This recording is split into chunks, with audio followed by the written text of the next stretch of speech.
streams in higher education the Academy intends to roll out in the next 24 months, every quarter. Please be informed that we are streaming live on Zoom and also on our Facebook and YouTube channels. And for those of you who would like to use the washroom, to my left, on the door marked A, you can make your way to the male washrooms, and then to my right, behind you, on the door marked B, is the entrance to the female washrooms. Now, as proposed in the program before you, we will start with brief remarks, first from the leadership of the Ghana Academy of Arts and Sciences. We will have remarks from the Carnegie Corporation of New York that is supporting the Academy to undertake its higher education project. We are expecting the Director General of the Ghana Tertiary Education Commission, and when he gets here, we will permit him to make his remarks. Soon after that, we will break for a quick photo session, and then we'll ask that you grab some cocoa or coffee, and we'll return for the second session to be moderated by Professor Emerita Professor Techua Menu, who is the chairman of the Project Management Committee of the GAAS Higher Education Project.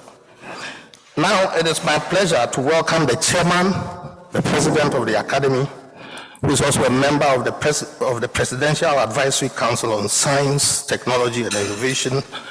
He is the director of Universal Hospitals Group, chairman of Claim Limited, and also chairman and managing director of Lemon Foods Limited, to the podium. Please, let's welcome him with a round of applause.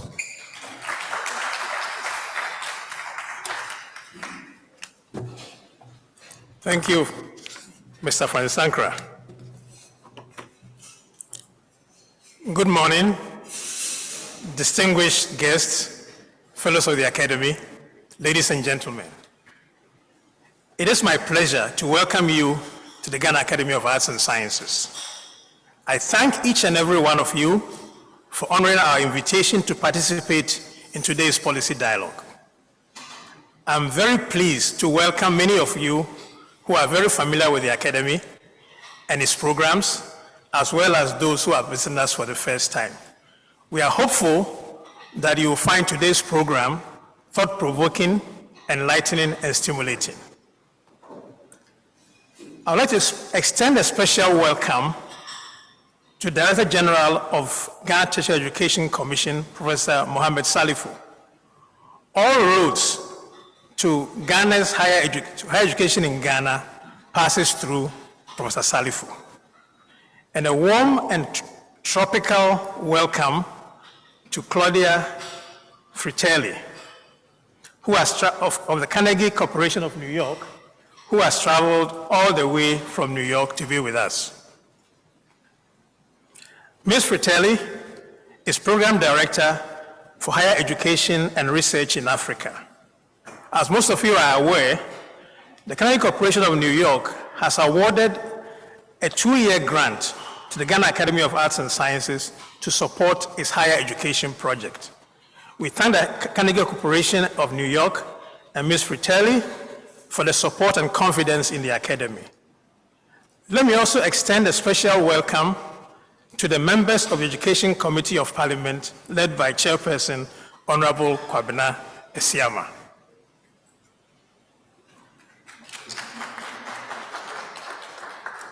We are here today to conduct a policy dialogue on the conversion of polytechnics to technical universities. This is the first of 7 policy dialogues that the Ghana Academy is organizing under the project Motivating Higher Education Reforms in Ghana Towards Equity and Sustainability, which is funded by a grant from Carnegie Corporation of New York. This project was developed under the able leadership of Emerita Professor Techua Menu.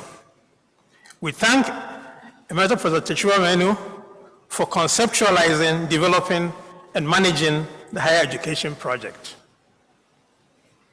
We are all here today because of the vision, energy, and dedication she has brought to the project. Let me also recognize the Bank of Ghana for providing additional support to the Academy's higher education project. We are pleased that reps from the BOG are here, and we welcome them. The goal of the Ghana Academy Higher Education Project is to provide a platform for independent persons and groups to reflect on the challenges of the higher education sector on a regular and sustained basis. We hope to bring together different stakeholders to undertake reviews of current policies and inject independent research evidence to inform new policy considerations.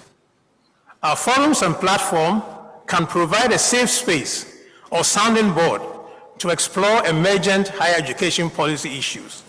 Above all, we want to facilitate consensus building through open and objective discussion of higher education policy. For today's policy dialogue on the Convention of Polytechnics and Technical Universities, we are bringing together selected stakeholders from Parliament, industry, academia, civil society, as well as technical university vice chancellors to assess and brainstorm on the policy. There's a background paper to assess the policy, followed by a review of the paper and a panel discussion, and finally an open forum. An interesting aspect of today's engagement is that we are conducting a pre-evaluation assessment of a policy that is already under implementation. Our deliberations can help shape or trigger a purposeful evaluation and alert decision makers to initiate policy adjustments to improve policy outcomes. The list of participants is impressive. People who have thought deeply about the possibilities of technical education or profoundly experienced the shortcomings of our technical education system. I believe we are all going to be enriched by this policy dialogue. I believe that what we deliberate on and capture here can serve as a basis for innovative reforms. I also hope that this first policy dialogue will open up new opportunities for the participants or the organizations to collaborate with the Ghana Academy on projects of mutual interest. I welcome you and wish you an exciting and productive technical session. Be fully involved and let us create a retrospective impact on technical university policy through dialogue and reflection. Thank you.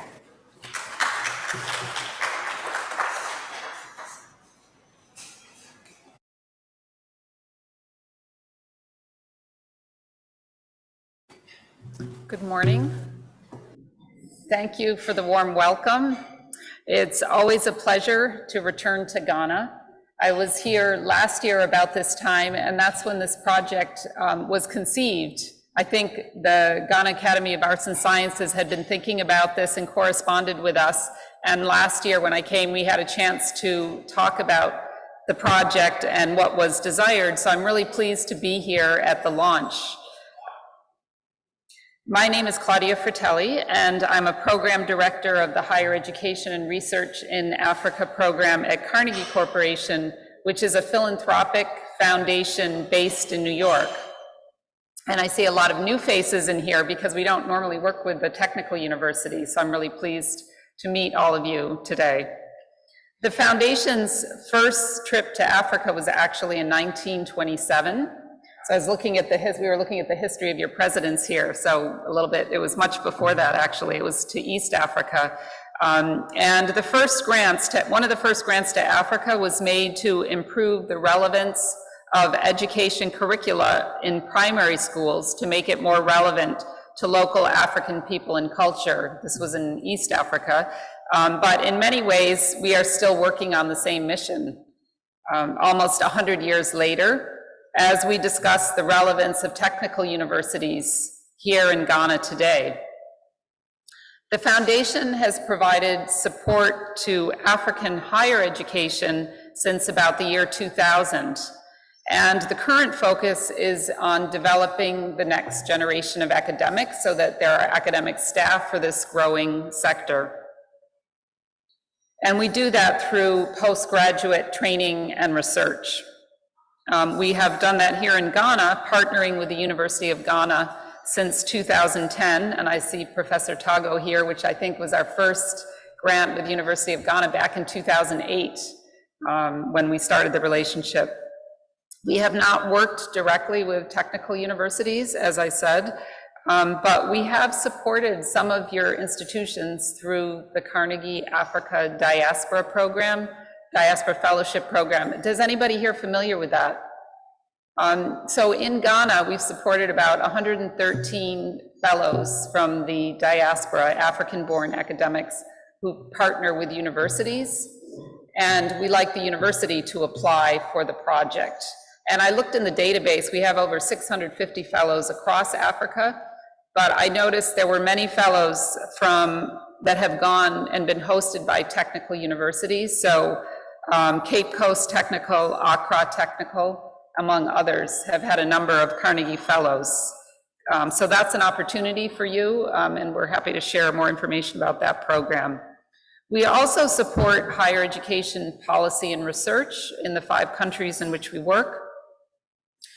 And that brings me here today, because we care about creating environments which are going to be conducive to retaining academics. If we're training all these academics and they leave, that's kind of defeating the purpose. So that's why we have these policy dialogues, so that the environment can be transformed and improved. So I'm very excited about this project. And that's why we've supported the Ghana Academy of Arts and Sciences as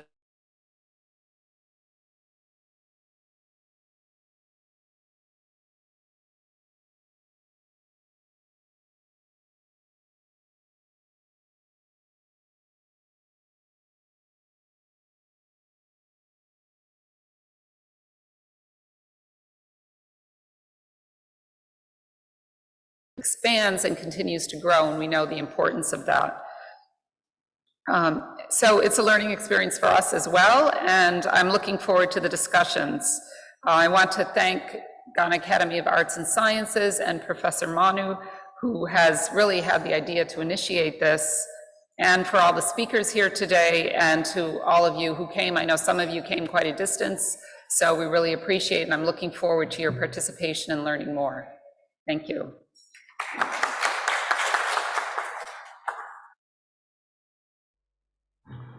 Thank you very much. Now, I respectfully ask that you allow us to guide you outside, where we'll take a couple of pictures, then you come in for your cocoa, coffee, or tea, and then we can quickly get down to the second part of this program, where we do all the talking.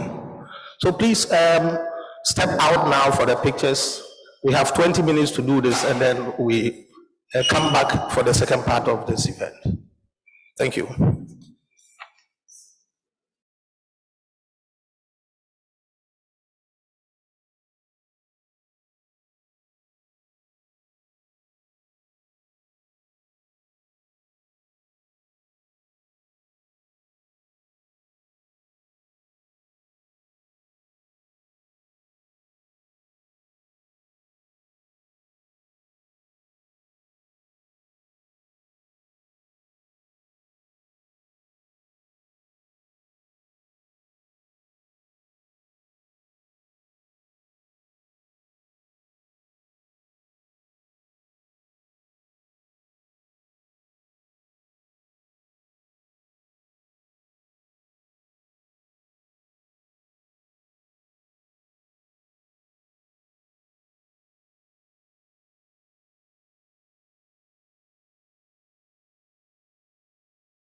Claudia did a bit of history, and I also wanted to do a bit of show-off. In 1966, Carnegie Corporation supported the publication of Eric Ashby's University's British Indian African, a study in the ecology of African education. So Carnegie has been supporting higher education in Africa for a very long time, and they deserve our applause for that. So for the Academy, this is a maiden venture, but I received a grant from a team including Carnegie, Ford, and Rockefeller Foundation in the year 2000, when the Partnership for Higher Education in Africa started, which was the return to Africa of the major foundations that had been supporting higher education. And we are grateful that this support continues. So here we are, the dialogue, and I just want to reiterate, our president told us in his remarks what the objectives of this dialogue is, which is to provide a forum for open and balanced discussion of the reform, to present and analyze key elements, components of the policy reform, to assess performance indicators, if any, and results achieved to date, and to provide recommendations to policymakers and implementers to ensure equity and sustainability. And I believe that we could have no better person than Dr. George Afeti to be the consultant that we selected to write the background paper on the conversion of polytechnics to technical universities.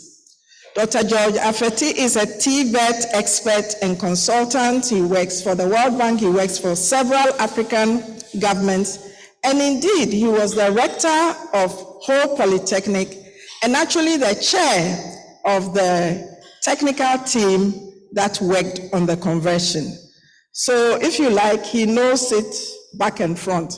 And he's a friend of mine. That's not why he was selected. He was selected for his excellence, as you will see. And I having read his paper and his executive summary and actually had a sneak preview of his presentation, I believe that we are in for a treat this morning. Unfortunately, even though our projector was working up till 8 p.m. last night, this morning it's decided to do a dance on us.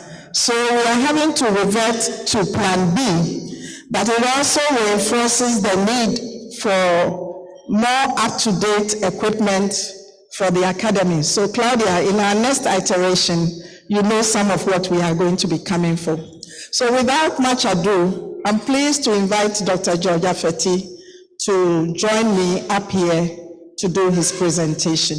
So I think the lights on are going to have to go off so that the screen we can see the screen better. So if we can, if the lights can go off, please, Doc, please come up here.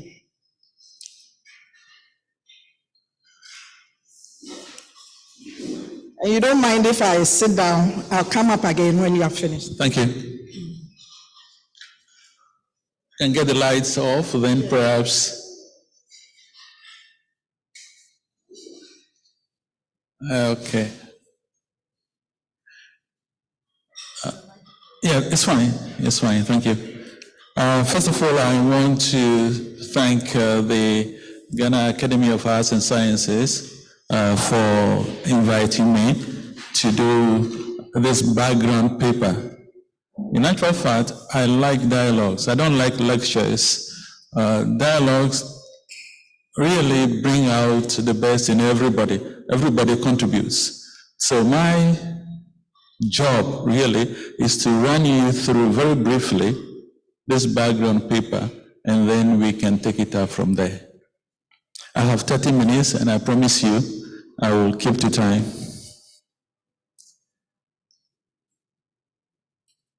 Sorry. As I said, the presentation is just an assessment of my understanding of the journey that the polytechnics have gone through since their conversion in 2016. As you may know, the technical universities really have come to stay. They are backed by a law, legal entity, Act 922. So there is no doubt at all that we have in the higher education space here technical universities that are part of the system. But the polytechnics have not always been tertiary institutions. It was PNDC Law 321 that actually gave birth to the polytechnic idea as tertiary institutions. Sorry. You know, in 1963, the then technical universities, technical institutes in Accra, Kumasi, and Takoradi were elevated to the status of polytechnics, but still under the Ghana Education Service and also as sub-tertiary institutions, followed by the others, as you can see. Now, the important point I want to make here is that it appears the strategy concerning the development or upgrading of TVET institutions has always been about elevation. Somebody says, you have become a polytechnic. No criteria, no benchmarks, no mentoring. I want you to keep this in mind because it will come again when we proceed. You know, the whole polytechnic idea came about as a result of the government's white paper on the reforms to the tertiary education system in Ghana that followed the Universities Rationalization Commission. And one of the fundamental flaws in that white paper was the quotation I have here. It says, programs and courses in the polytechnics are to be offered at the higher middle level of technician training, leading to the award of higher diplomas equivalent to first degree, but not departing from the syllabi for technician training. That was 1986. Now, this really created a lot of confusion in the minds of everybody. And the students were really agitated. We are supposed to be equivalent to first degree, but you say we are not.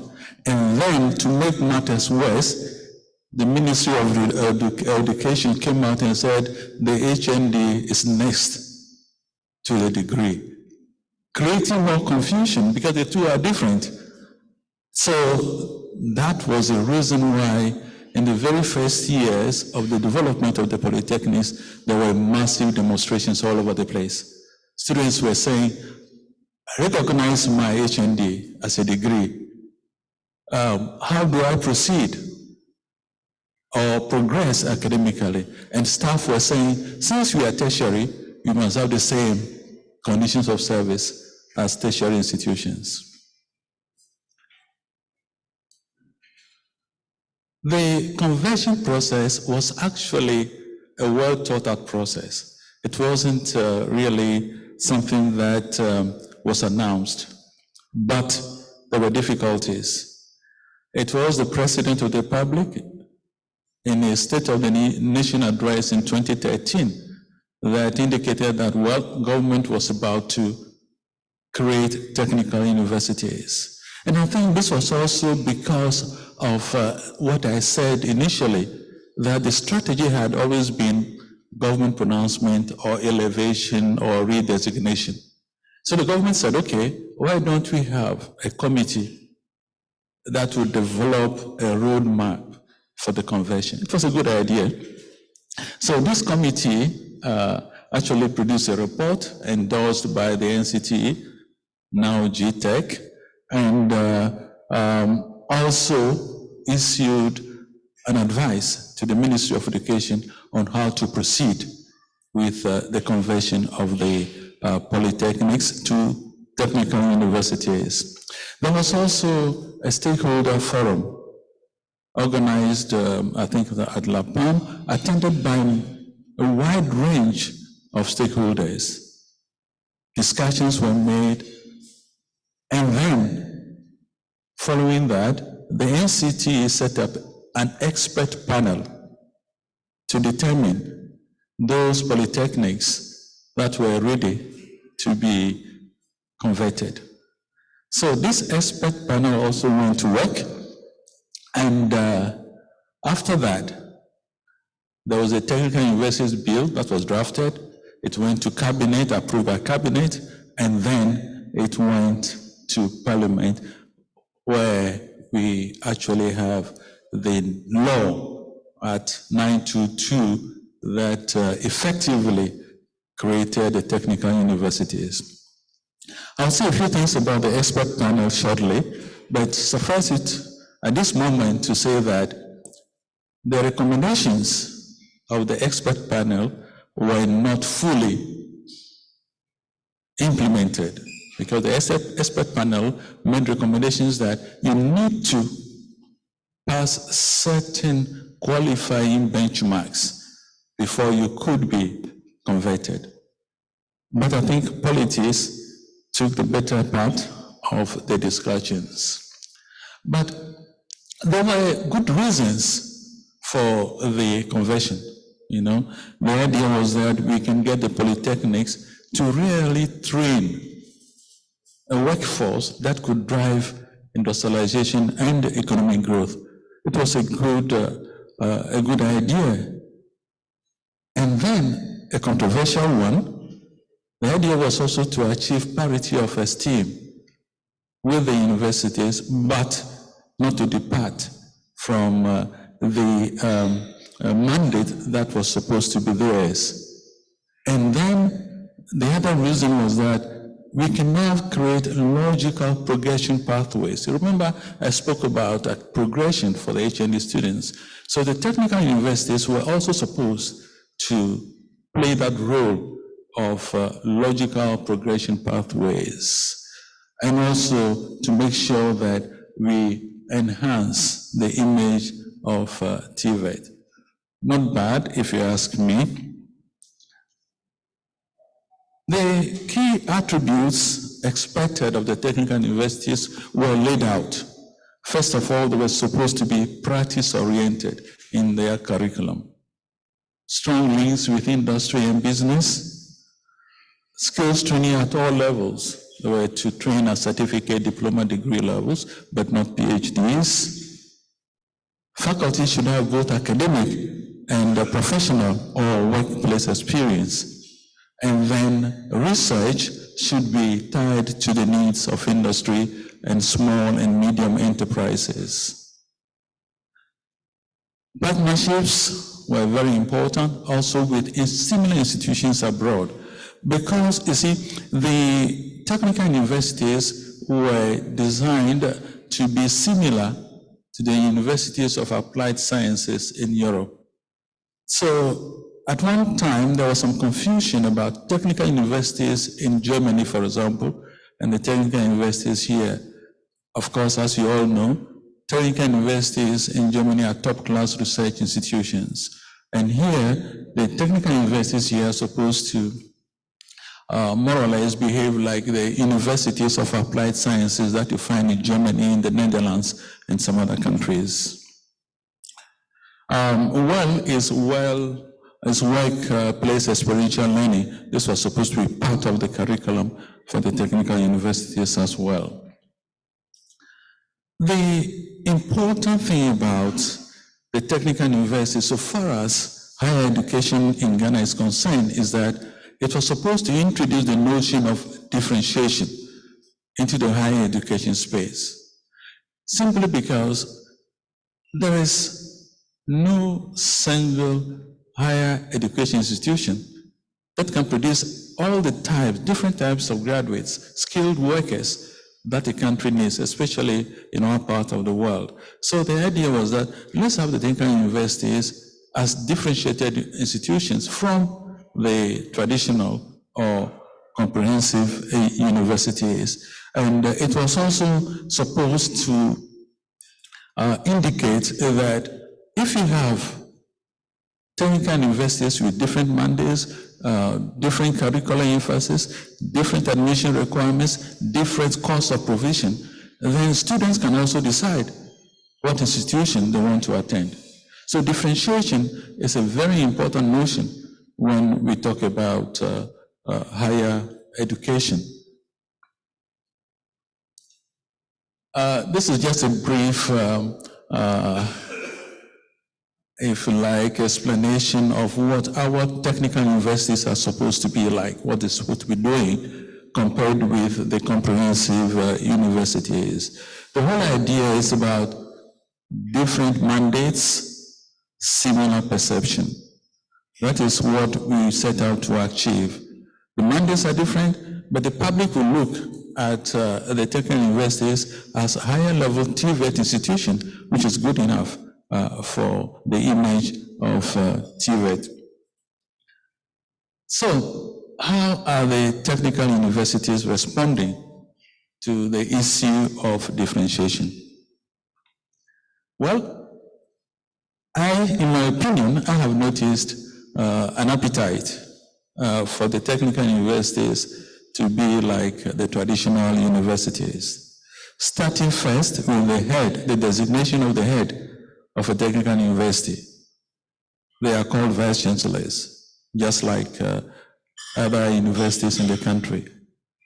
Instead of the rector designation that the committee recommended. But I don't want to hold it against the technical universities. In actual fact, it was the parliamentarians, the MPs, who actually argued that the name VC should apply to the technical universities. I was told that in Ghana, a university has a VC as head. So if technical universities are also universities, they must also be called vice chancellors.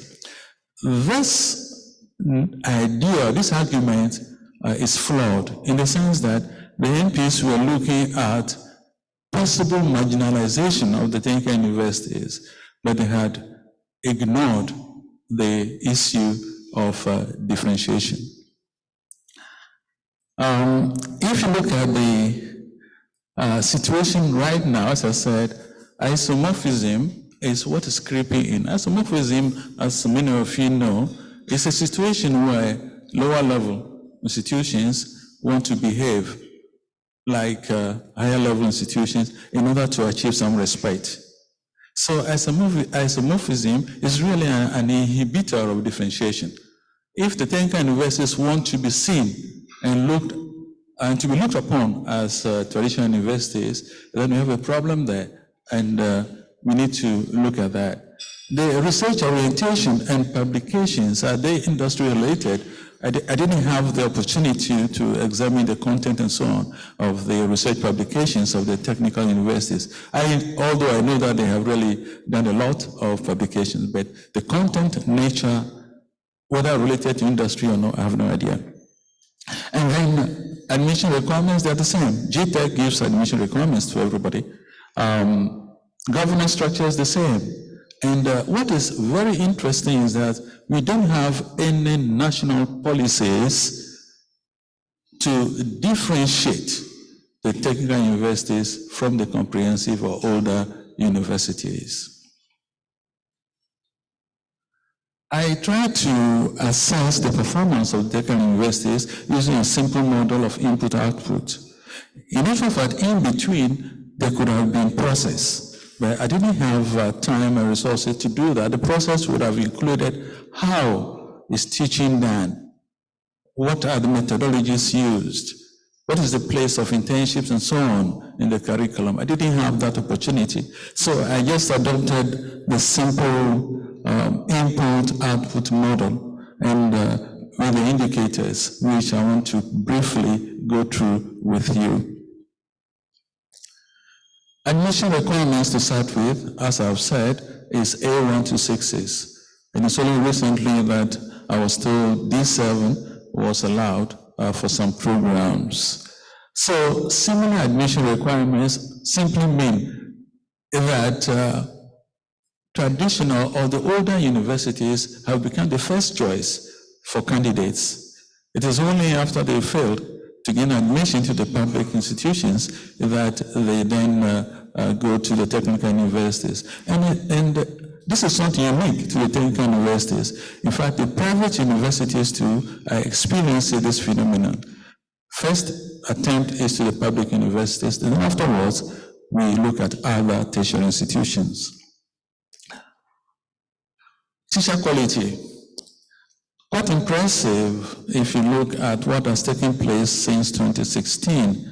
In terms of PhDs, you can see 466 PhDs now, 2022, we have this number of PhDs. Now, I also did not have the opportunity to study exactly what sort of PhDs that all the teachers have. But globally, from data available at the GTech, we have these figures. As to academic staff grades, well, as you can see, it's the same designations as in traditional universities, professor, assistant professor, and so on. And so this is the distribution of grades in the technical universities. And you might begin to wonder if out of these very impressive academic ranks, how many of the teachers have industry experience?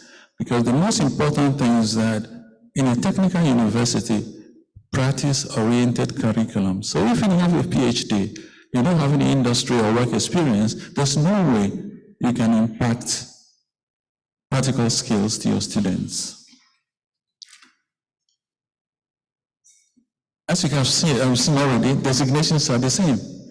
Okay, similar schemes of service. The information I have from GTech is that the promotion, appointments and promotions criteria was based on a KNUST criteria that was developed in 2021. I don't know whether it's changed now, but it means that we have similar designations and schemes of service. And I think that there's something fundamentally wrong with that, because for a technical university, emphasis on industry experience is key, but this does not appear to be in the appointments and promotions criteria.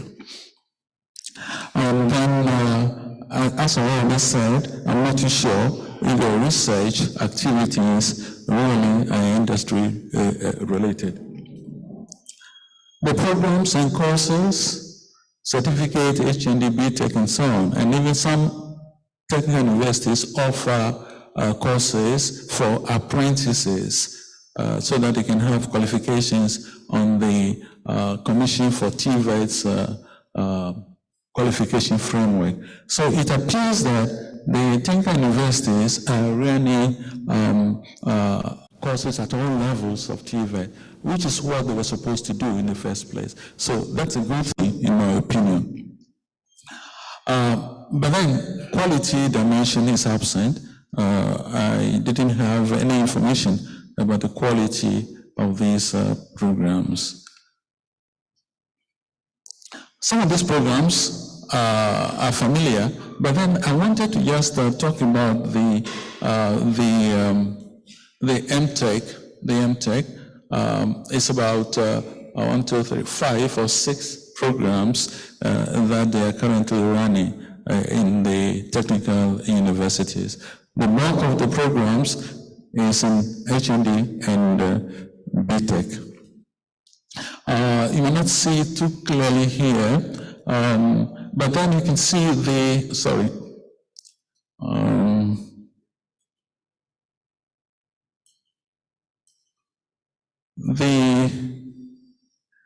the bulk of the courses, HND and BTech. And this is the HND trying to drop slightly, and the BTechs going up, and then the masters, Master of Technology is just less than 100 so far. And all in 2022, we had 65,200 students in total, student population of the technical universities, all the courses combined. Public funding has been very low and woefully inadequate in terms of goods and services. Goods and services, 20,000 cedis per institution, and that is peanuts. If you are thinking about doing practically oriented training, then this amount is woefully inadequate. I did a rough estimate of the unit cost, which is misleading actually, because it takes into account salaries and everything, and then we arrive at 7,900 Ghana cedis. At the time that the convention took place, the committee had recommended 9,000 Ghana cedis as the minimum unit cost. The key governance partners of the technical university, government, industry, GTech, CTVET, and the Alumni Association. The role of government is very important because it's the government that sets the agenda for the human resource development of the country, sets the priorities, and then ensures that the key workforce is available to drive economic growth. The role of GTech and CTVET, very key, because these are the regulatory bodies, and it's important that they develop policies to prevent mission drift of the technical universities. And then role of industry, you all know about that, but the role of alumni is also very important, and I think that the technical universities will have to do a bit more in attracting support from their alumni, which of course is a force for good. Graduate output, you may not see the figures too well, but on the average it's male and female, and then I think this is female, this is male, that's the total for the 4 years since 2018. On average, we have about 15,000 graduates coming out of the technical universities. So, what are they, these 15,000 graduates? GTech has no information on that.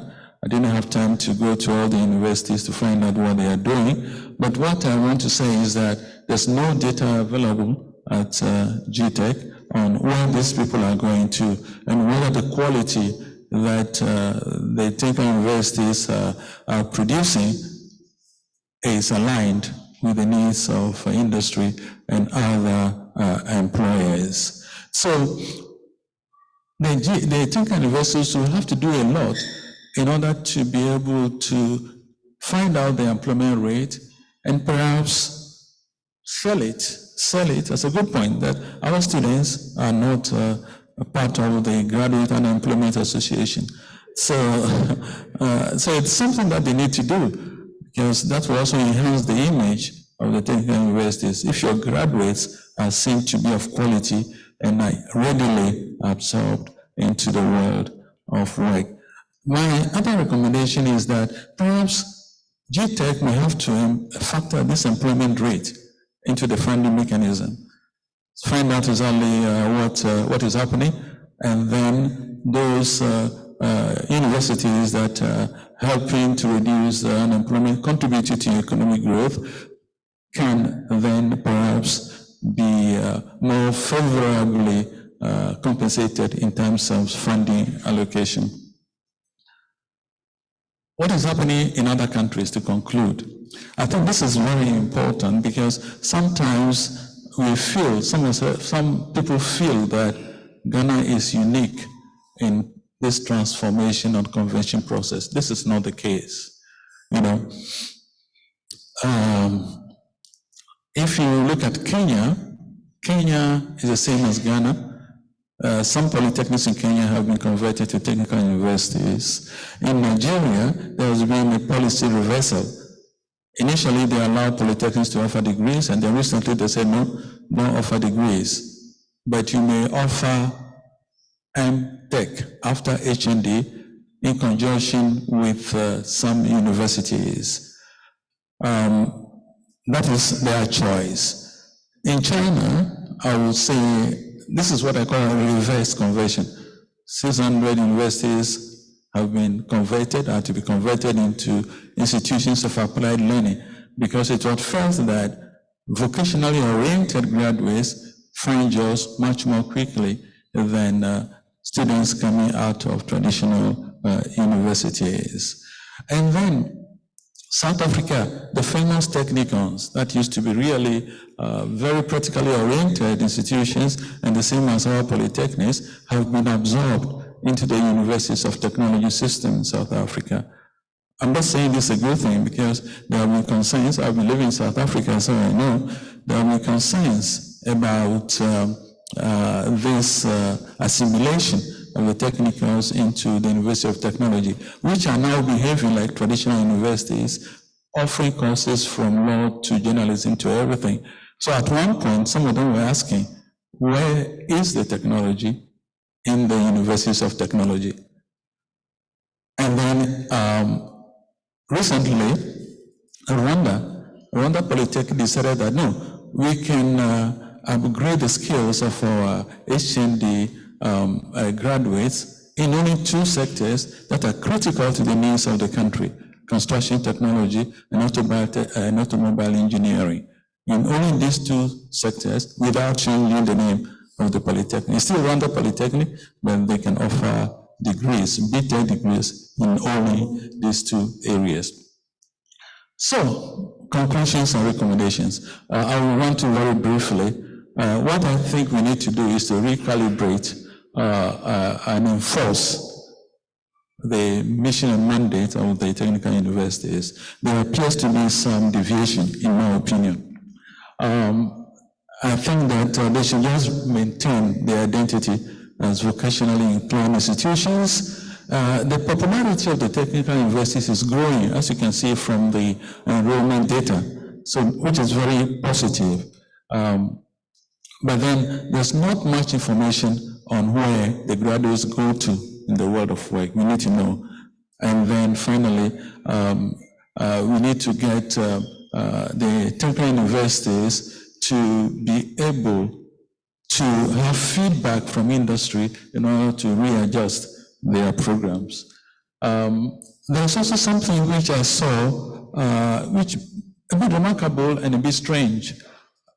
Going through the programs offered at the big tech level, you see that there are certain programs that are not technology intensive, but they are also called Bachelor of Technology. So we have cases like that, and I think that GTech may have to take a second look at the designation of some of these courses that are not technology intensive and call them BSc or something else apart from Bachelor of Technology. I should also say that performance-based funding could be something that could be explored by GTech. You know, when you do well, then you are more rewarded in terms of funding allocation.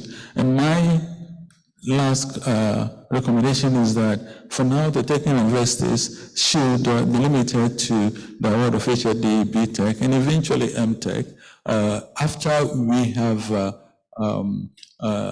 decided that the MTech people are well received by industry. So I think that the Doctor of Technology thing, eventually if they want to do it, then it must be in conjunction with other institutions abroad that have gone through the same system of preparing DTech students. I thank the Ghana Academy of Arts and Sciences, Carnegie Corporation, Ghana Tertiary Commission, and Hope Technical University for the support. And then finally, what are the GAAS? in the technical universities, in the technology intensive programs. I thank you for your attention. Thank you so very much, Dr. Afeti. Can we have the lights on? Lights, please.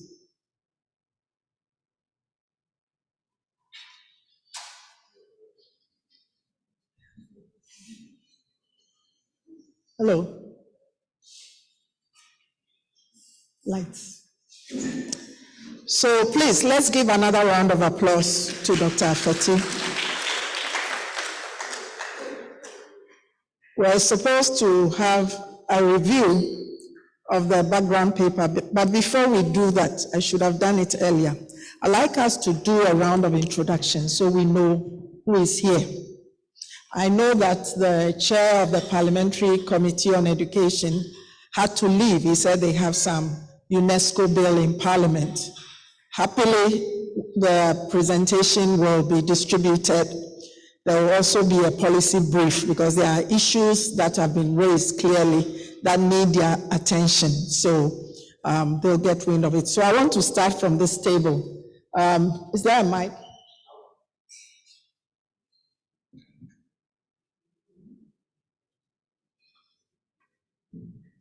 And sorry, we have a lot of people joining us online. So hello, online participants. Unfortunately, you can't introduce yourselves, but we know you are there and we acknowledge and thank you.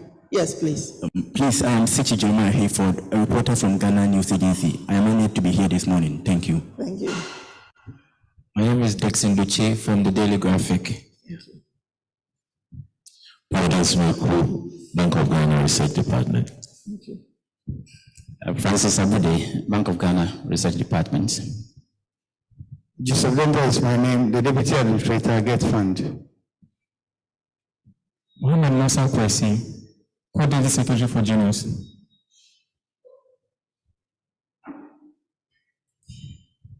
Ivan Adanensa, Emeritus Professor of Chemistry, retired Vice Chancellor of the University of Ghana.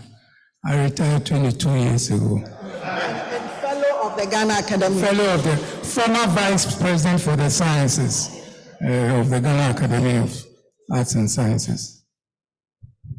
Professor Boy Baswa, University of Cape Coast, Chairman, Education Chapter, Ghana Academy of Arts and Sciences. I'm Isabella Kwachi. I'm Emeritus Professor of Immunology and Parasitology, and I'm the current Vice President of the Sciences Section of the Ghana Academy of Arts and Sciences. Thank you. Hi, I'm Abba Bentel, and I'm past president of the Ghana Academy of Arts and Sciences.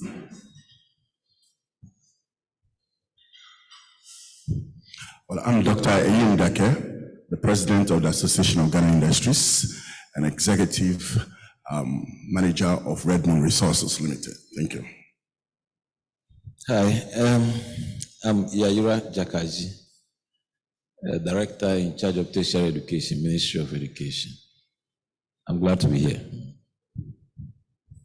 I'm Professor Felix Kuchaneji, Dean of the Faculty of Engineering, Accra Technical University, representing my VC. Professor Jonathan Ayeti, Fellow of the Academy and Chairman of the Council of the new University of Environmental Sustainable Development. Akila Kosoya, Fellow of the Ghana Academy of Arts and Sciences.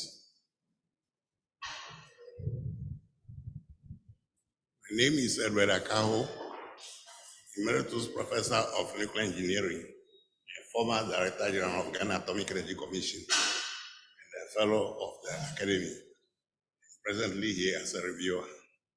Thank you. I am Clifford Tego, and for this purpose, I'm the chairman of the Project Steering Committee. Thank you. I am Sifadide, immediate past president of the Ghana Academy of Arts and Sciences. I am James Hawkins Ephraim, fellow of the Ghana Academy of Arts and Sciences. And I'm Kofi Nti, president of the Academy of Arts and Sciences.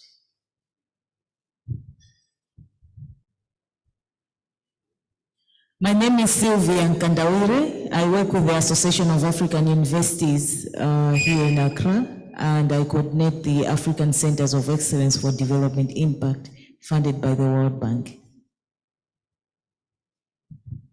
My name is Otin Jesse, and I'm retired.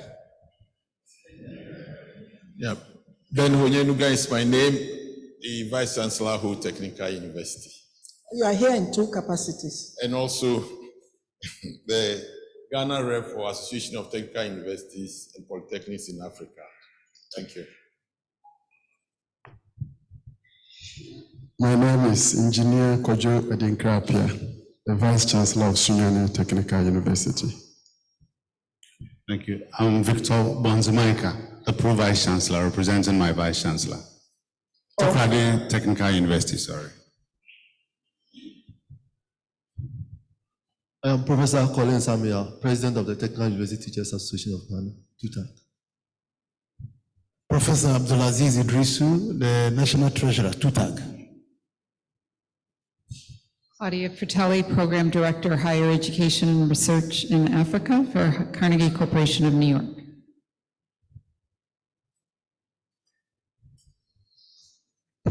Yeah, my name is George Afeti, and actually I'm currently with the African Union Development Agency, used to be called NEPAD, as a skills development expert on the Skills Initiative for Africa program in Africa. My name is Divine K. I'm with Africa Education Watch as the Senior Program Officer. I am GAAS Aflapi, former rector, Wa Polytechnic, fellow Ghana Academy of Arts and Sciences, and a member of the committee, Dr. Feti Church, that prepared a roadmap for the convention. My name is Mona Idrisu, and I work as head for youth employment and skills at the Africa Center for Economic Transformation. My name is Lucy Japong, and I'm the Dean of Engineering at Academic City University College. My name is Mohamed Yemufio. I'm with the Research, Policy Planning, Monitoring and Evaluation Directorate at Ghana Enterprises Agency. My name is Sifas Ajay Mensah. I'm the Director for Research, Statistics and Information Management at the Ministry of Environment, Science, Technology and Innovation. Thank you. Dr. Manuel Newman, Ghana Commission for Tertiary Education, Director of Policy and Research. Louisa Daze, I'm from Fair Wages and Salaries Commission. I'm representing the Chief Executive of Fair Wages.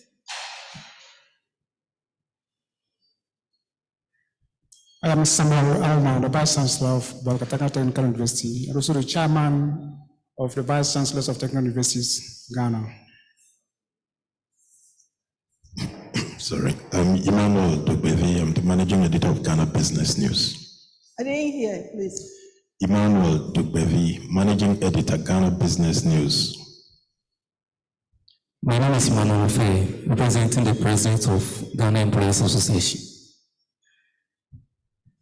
My name is Dr. Abubakar Siddiq Ahmed of Radio Universe, commonly called Alaji, and a Deputy Registrar of the University of Ghana.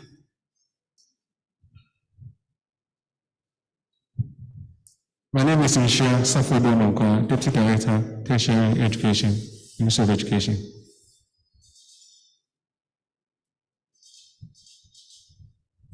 Thank you very much. So as you can see, we have quite a group here to really get into Dr. Afeti's comprehensive and exciting presentation. Before we do that, I want to call Professor Akaro and Professor Ephraim to join me here to do a brief review of the presentation, after which we will have the panel discussion. Thank you.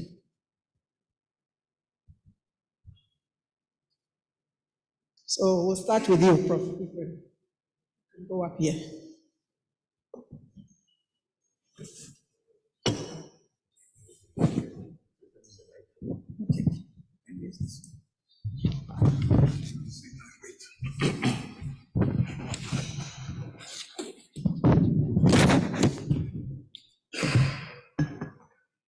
I want to extend greetings to all of you who are here.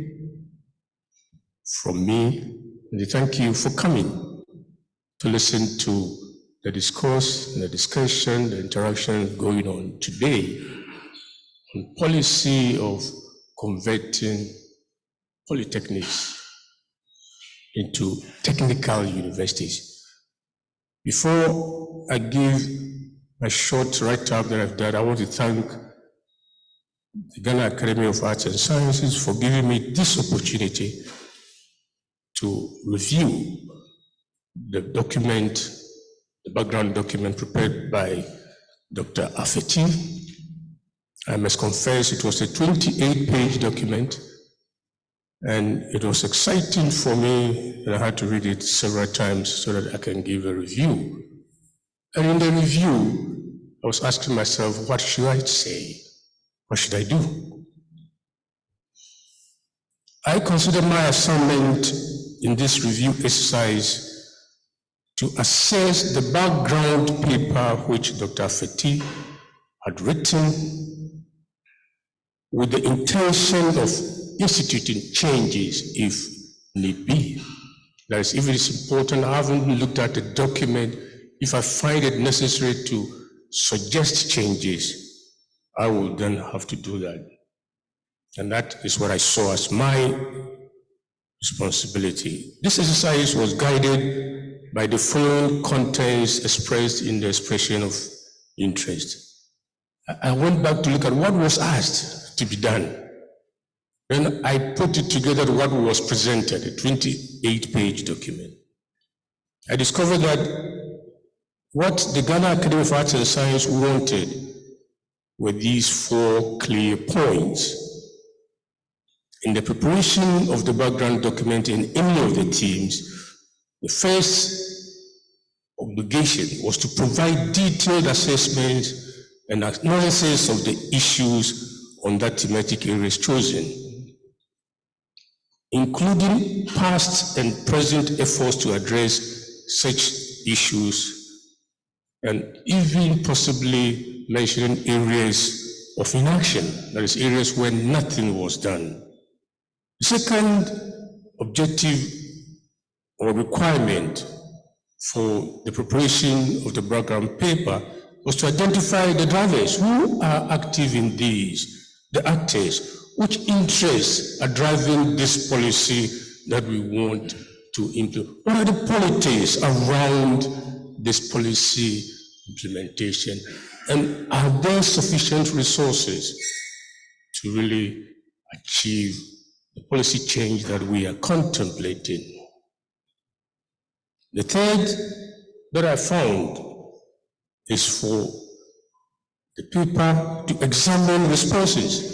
For example, what responses are the polytechnics giving in terms of the convention, the policy changes that have taken place, and have the convention enhanced productivity, as well as equity or sustainability within the institution, and for that matter, society. And the fourth requirement for the background paper was to investigate new and innovative models, if any, and recommend possible policy options for the future line of action.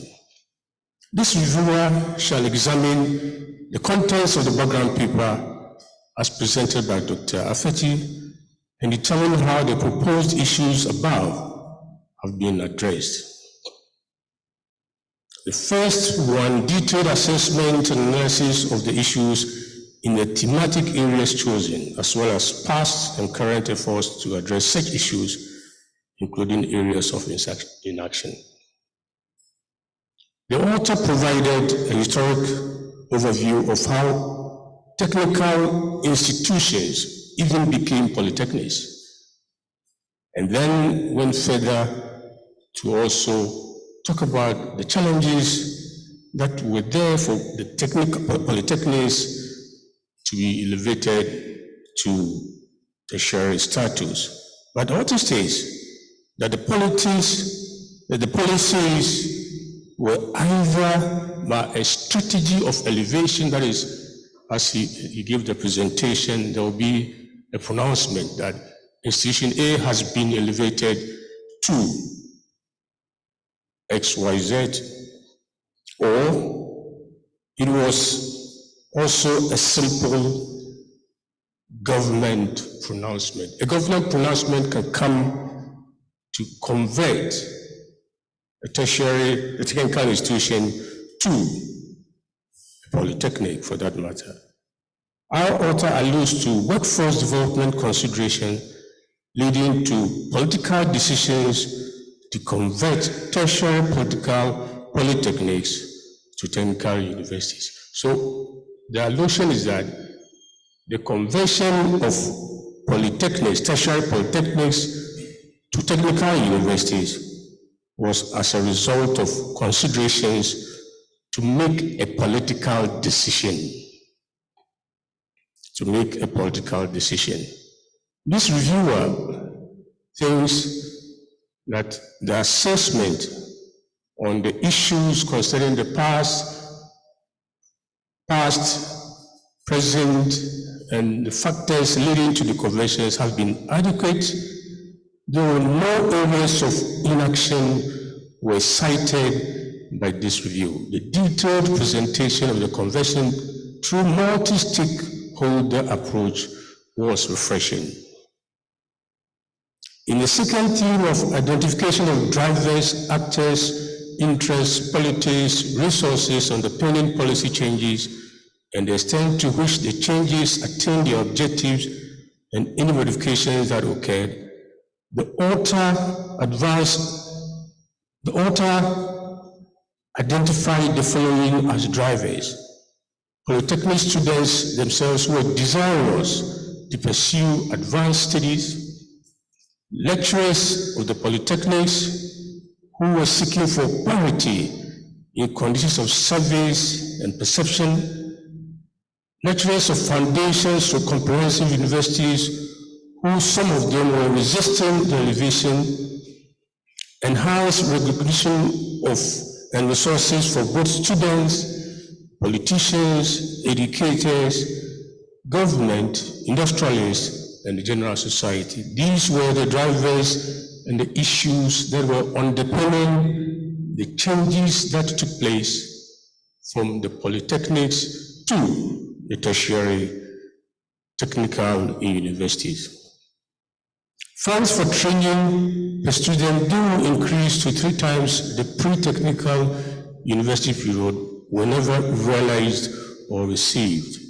The lack of adequate resources or funds is a major factor inhibiting the attainment of objectives envisaged in the conversion exercise. The technical universities enhance students' enrollment after the conversion. They were also able to improve the quality of staff. There was a number of PhDs were enlisted or engaged after the conversion.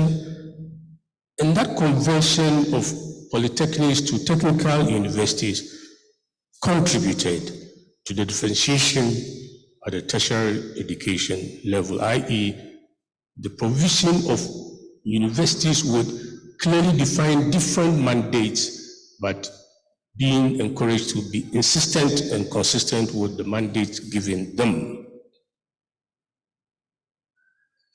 All these variants of sentiments, beliefs were presented by the author. The author has talked about the technical universities having a high level of esteem, feeling high level of esteem and respect as compared to the foundation universities, i.e. the comprehensive university. No need for top-up in foundation universities was appreciated by HND certificate holders. Now on to the next point, examination of the responses of the polytechnics in the policy changes and the extent to which they have enhanced productivity, equity, sustainability within the institution and society. Data presented by the author indicate an increase in enrollment and graduation after the conversion of the polytechnics into technical universities. Following the conversion, there has been an enhanced interest in students willing to enter the polytechnics. For obvious reasons, there has been a perceived enhancement that has taken place as a result of the policy to convert polytechnics into technical universities. The converted polytechnics feel equal to the comprehensive universities and have consequently adopted similar governance structures. For example, the head of technical university now bears the title Vice Chancellor. The convention is also anticipated to contribute to development of TVET education in Ghana. So these are the positives that the convention are anticipated or is anticipated to bring to the tertiary education landscape. The fourth option or the fourth critical component to be discussed in the background paper is investigating new and innovative models and recommendations of possible policy options. If you read the paper, which was presented by the author himself, a number of recommendations regarding the concept of differentiation and diversification was presented. University differentiation must be based on identifiable imperatives, namely social, economic, and intellectual imperatives. And the technical universities are expected to play a critical or enhanced role in addressing the economic imperatives that have been identified. And having read the document over 4 times, I thought I had to have my own opinion on the whole issue. So I present to you my own opinion. All that I've said was what I found in the document, and I'm giving you my opinion, which I think you have to hear. The conversion of polytechnics to technical universities in Ghana has been done to enhance the level of technical education up to the university level. Full stop. In the exercise of differentiations of universities, which appears to be ongoing, whether we like it or not, we need to have differentiation to address various aspects of our developmental agenda. So that one is not going back. We need to have differentiation in our university systems.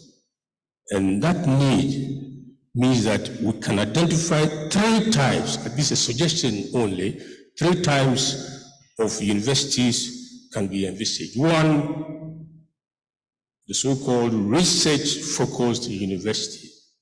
And most of the time, research-focused universities are attained when universities start initially as a glorified secondary school and enhance itself, do a lot of other things and conduct research and make research the cardinal or the key activity of the university. So we have research-focused universities and we have the career-focused university. And that one, this is where the technical universities belong. The technical universities that we have just converted in our country belong to the career-focused universities in terms of the differentiation. And then the foundation universities. The foundation universities do all the basic things in imparting knowledge, doing research, and it is specified across the social terrain of the things that we need to do. The technical universities in Ghana, like in Germany, the Netherlands, and I add Sweden and Norway, are expected to play a leading role in addressing the economic imperatives. The issues about the economy and how to move a country as an economically sound system is the key role of the career-oriented universities, where the technical universities intrinsically belong. This economic imperative is addressed by developing skilled, job-ready, and productive workforce by imparting technical and soft skill training. So that we need skill-oriented training, skill-loaded training, so that the workforce that will come from our technical university can actually address our economic imperative as a country in our developmental effort. The ultimate mandate of the technical university must be to offer industry-aligned courses that produce industry-ready graduates. That is my own take. But having read the background paper, I am of the opinion the background paper presented by Dr. Afeti invariably satisfies the observations or expectations outlined in the concept that was derived. Thank you for your attention. Thank you very much, Dr. Ephraim. And we will have a chance to discuss further. Professor Akwawu.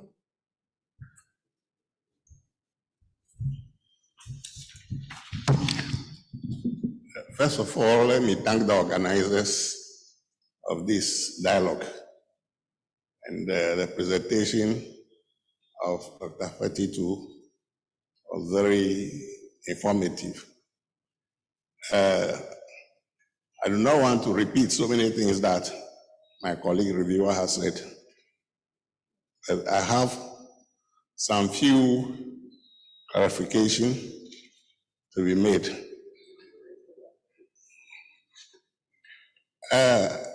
I noticed that the Ghanaian technical universities, as we have been told, they are similar to universities of applied sciences in Germany and Netherlands. And the focus and mandate are supposed to be different from the traditional or comprehensive universities. All along in the document, the author, that is Dr. Feti, was concerned about the drifting or the change of interest, which may be similar to that of comprehensive universities in terms of the programs they run. And I check out from the internet and got to know that in some countries, they call them Polytechnic universities. I know some examples: California State Polytechnic University, Florida Polytechnic University, Hong Kong Polytechnic University. And I was wondering if this will not better follow the practice-oriented philosophy of polytechnic education and training. And our present technical universities will be reminded of where they come from. And the problem of drift, of what they are doing now, will not easily be noticed. I attended Kwame Nkrumah University of Science and Technology, Kumasi, and when we were there, we were told that the university is purely for science and technology. Eventually, they are running courses in natural sciences. Not only that, in social sciences, law, and everything. So virtually they are duplicating what Legon is doing, and I'm sure Cape Coast is also doing the same thing. So I think the focus on technical education, if I had my way, I would prefer that it is called a Polytechnic University, so they don't lose focus from their beginning. I want to also say that we want economic growth. So my expectation is that they can address most of the 17 sustainable development goals for socio-economic development of Ghana to meet the demands of local markets of Ghana and probably for the sub-region. So the question is, are they really running programs that will address most of the 17 UN SDGs?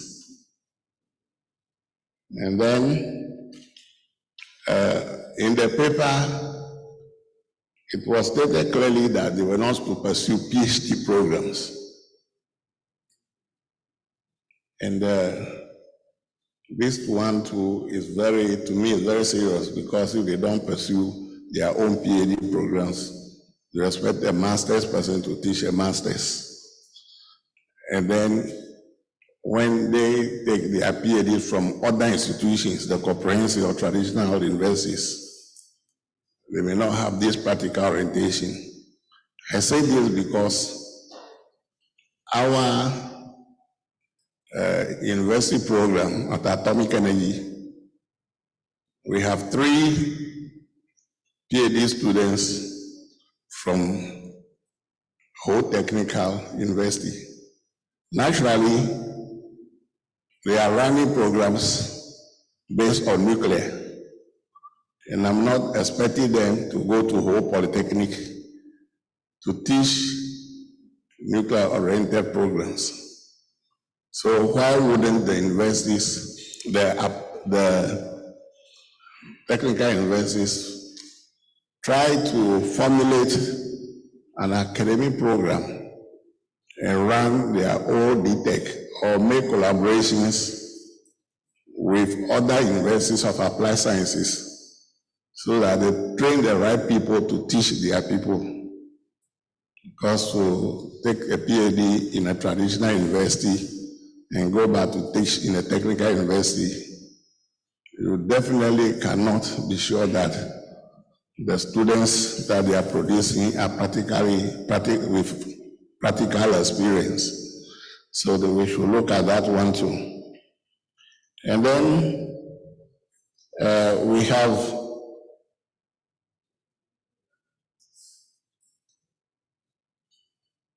I would like to also say that on page 14 of his document, he mentioned that the students are not considering the technical universities. They think it is for second choice.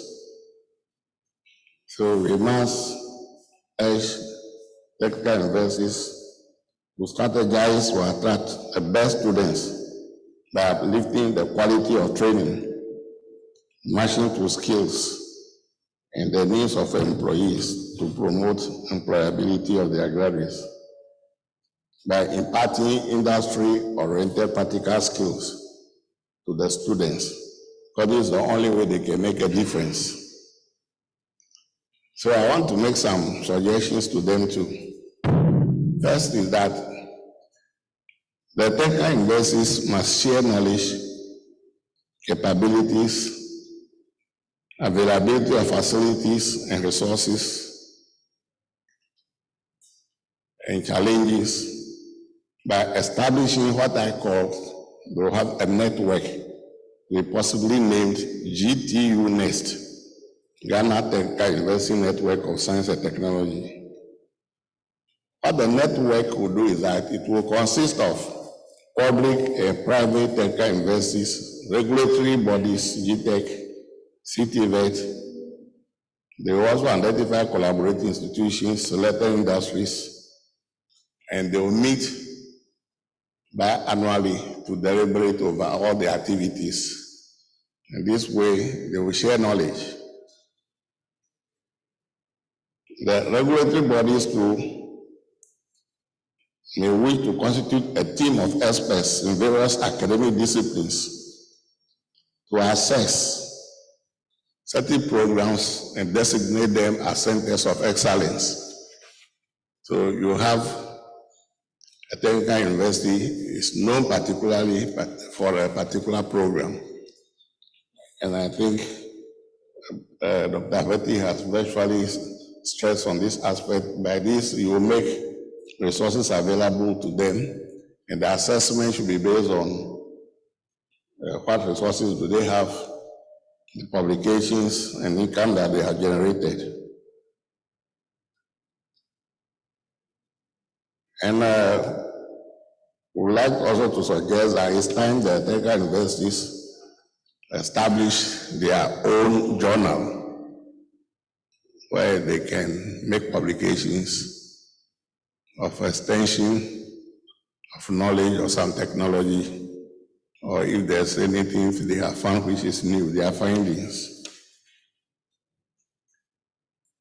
Their alumni offices, if they are established in every technical university, they will be the ones to monitor where the graduates are through even the newsletters that they will develop and send. So if these things are not functioning, definitely they won't be able to monitor what is happening with their graduates. And they are complaining about lack of money because government cannot provide the full budgetary allocation. So I want to encourage them also to be involved in internally generated funds, which can come about due to commercialization of their research outputs and production of services to meet customer needs. And finally, I feel that critical universities must consider establishing some academic programs and courses in artificial intelligence, robotics, digital cybersecurity. I've seen the list of programs that they are running, which I have no objection to. But if at the master's level, we'll be able to introduce courses like this, it will be helpful for the economy to solve pending problems of the country. I have only 15 minutes, and I think I have finished my work. Thank you very much. Thank you very much, Profs. Ephraim and Akao, for your extensive comments, which will also be available to the author of the paper, and he will consider them. And you've raised a number of provocative issues that I believe may come up again in the open forum. So at this stage, I'd like to thank you and welcome our panelists. Unfortunately, our parliamentary panelist is not here because they have a debate on the floor of Parliament. But I want to welcome Dr. Ayim Dake, President of the Association of Ghana Industries, and Dr. Lucy Ejapong, Dean of the Faculty of Engineering at Academic City University. But some of the issues, please sit down. Good, now we have gender balance. Yes, thank you. So here's a mic, there are two mics, a mic for each of you. And you're welcome to reflect on the presentation, but I have a few questions that I thought I would lead with for each of you.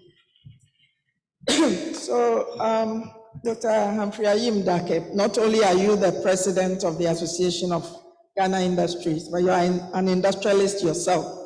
And I think that Dr. Afeti raised a number of issues about one of the key drivers for the conversion of polytechnics to technical universities was a perception problem. Employees, the general public, undervalued polytechnic graduates. And we've seen that, I think Dr. Afeti mentioned that students traditionally apply to the traditional universities, first choice. If it doesn't work, private university.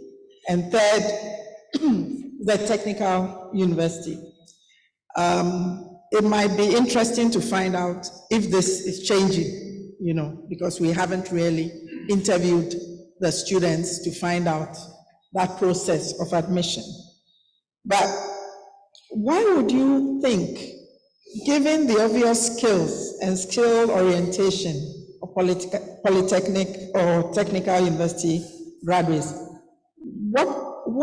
and the fact that you are in a workplace and you can see the difference between somebody who's come from a traditional university and then polytechnic or now technical university, that there has been this persistent undervaluation in spite of what you can see?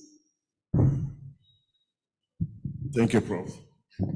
A well-loaded question. Well, listening to the presentation and taking a few notes, I reflected and I realized one thing I took up carefully, and I end up on the question table, was the evolution of the technical university, and then the author mentioned the lack of proper monitoring and the criteria in the stage of the evolution. He further indicated the role of the white paper in 1986. And a bit to address your question, in the course of that, the subject matter of equating the HND to a degree. What was the impact on students seeking to correct the philosophical myth that he raised? However, in his presentation, that sort of equality that the paper in 86 sought to correct brought about a lot of agitation. Why was there agitation? From the output, which is the students of the university. Secondly, he mentioned the role of the staff. And then what was the implication of the faculty that sought to lead this transformation, and the inequalities and the designations of these various faculty members, including the rector and the vice chancellor related matter. So one will look into the implications of these two key issues. I bring up these two key issues carefully, and upon my reflection, he also did indicate, before I digress, that there was a stakeholder engagement and there was expert opinion, but the adoption of the opinion of the experts was watered down. So to a large extent, invariably affects the output, which the myth sought to correct through the evolution process to create that perfection, to moving them from the technical university down to the university level. Bear in mind, to the employer has a role in determining skills and knowledge that is acceptable in his business place or industry. It is also the duty of the employee, which is an output of this process, to acquire and possess the competency. However, it becomes the duty of the employer to stamp and accept that you are competent to work with me to attract a reasonable or equitable return on your investment in terms of your remuneration. If that is so, and you ask the question, how did we seek to solve that concern that we went through the evolution with? The researcher carefully captured points that gave me cause to reason that if the monitoring process of this evolution was not carefully and meticulously done, but this was done through, and you mentioned the strategy was through pronunciations from government, what has been the effect of this evolution process and the intent to solve the philosophical issue that the intent of the evolution of the university was meant to solve. So, and one other thing that came out strongly and in practice, it is the role of government to set and I captured it as setting the human resource development agenda. But in practice, you realize that most entrepreneurs, by virtue of exploring and taking risks, and that is why I say it becomes the duty of the employer who's an entrepreneur to set the skills and the knowledge base to attract an employee. Most often, government's agenda to set that developmental index of HR, it's not abreast with the speed of entrepreneurs and the ecosystem in which we do our industrial development. And if that is the case, how does that affect the output of the university, which is the student that becomes an employee? It is challenging, and you realize that part of this intention can be underpinned by the faculty. And he mentioned at the stage on the faculty composition that when progressively, when he did a data analysis, the number of PhDs that are currently available, then he questioned, besides this PhD that they've acquired, what is the industry expertise that balances the acquisition of knowledge? And it goes on further to underpin what we call the competence-based mode of curriculum development, because that becomes the root cause for educating the students that comes out, to which you sought to solve a particular larger problem through that process. So let me ask you, since the conversion, Yes. would you say that employers value technical university graduates better? To the extent that it meets the objective of the employer. So that when I have an IT firm and I'm looking out for expertise in robotics, and the technical universities are not producing the requisite, then I'm forced to bring people from India to complement my effort. So if we do not seek, if that does not solve the need of the employer, I'm not asking you a theoretical question. So in reality, today in the industry space, and I have industrialists in our midst, they will tell you we still challenge with the attitude. There's the attitudinal one that comes from your ecosystem, your growth part, and then the skills one that you develop. We still challenge to some extent with attitude, well balanced to some extent with acquisition of skills. Thank you. So, Dr. Ajipong, you in what I think Professor Ephraim described as a career university. So you are a trainer. First of all, do you think, and listening to the presentation, are there challenges and issues that you think the conversion did not address? Yes, so there's no fact that it was needed. We have the technical or the Polytechnics there for a reason. Because if you look at the world we are in, for us to have any transformational change, we need to have a workforce that are best prepared to serve the needs or to solve problems or to create industries. So there's, I think, having the Polytechnic or the technical universities, that was the no-brainer. It needed to happen.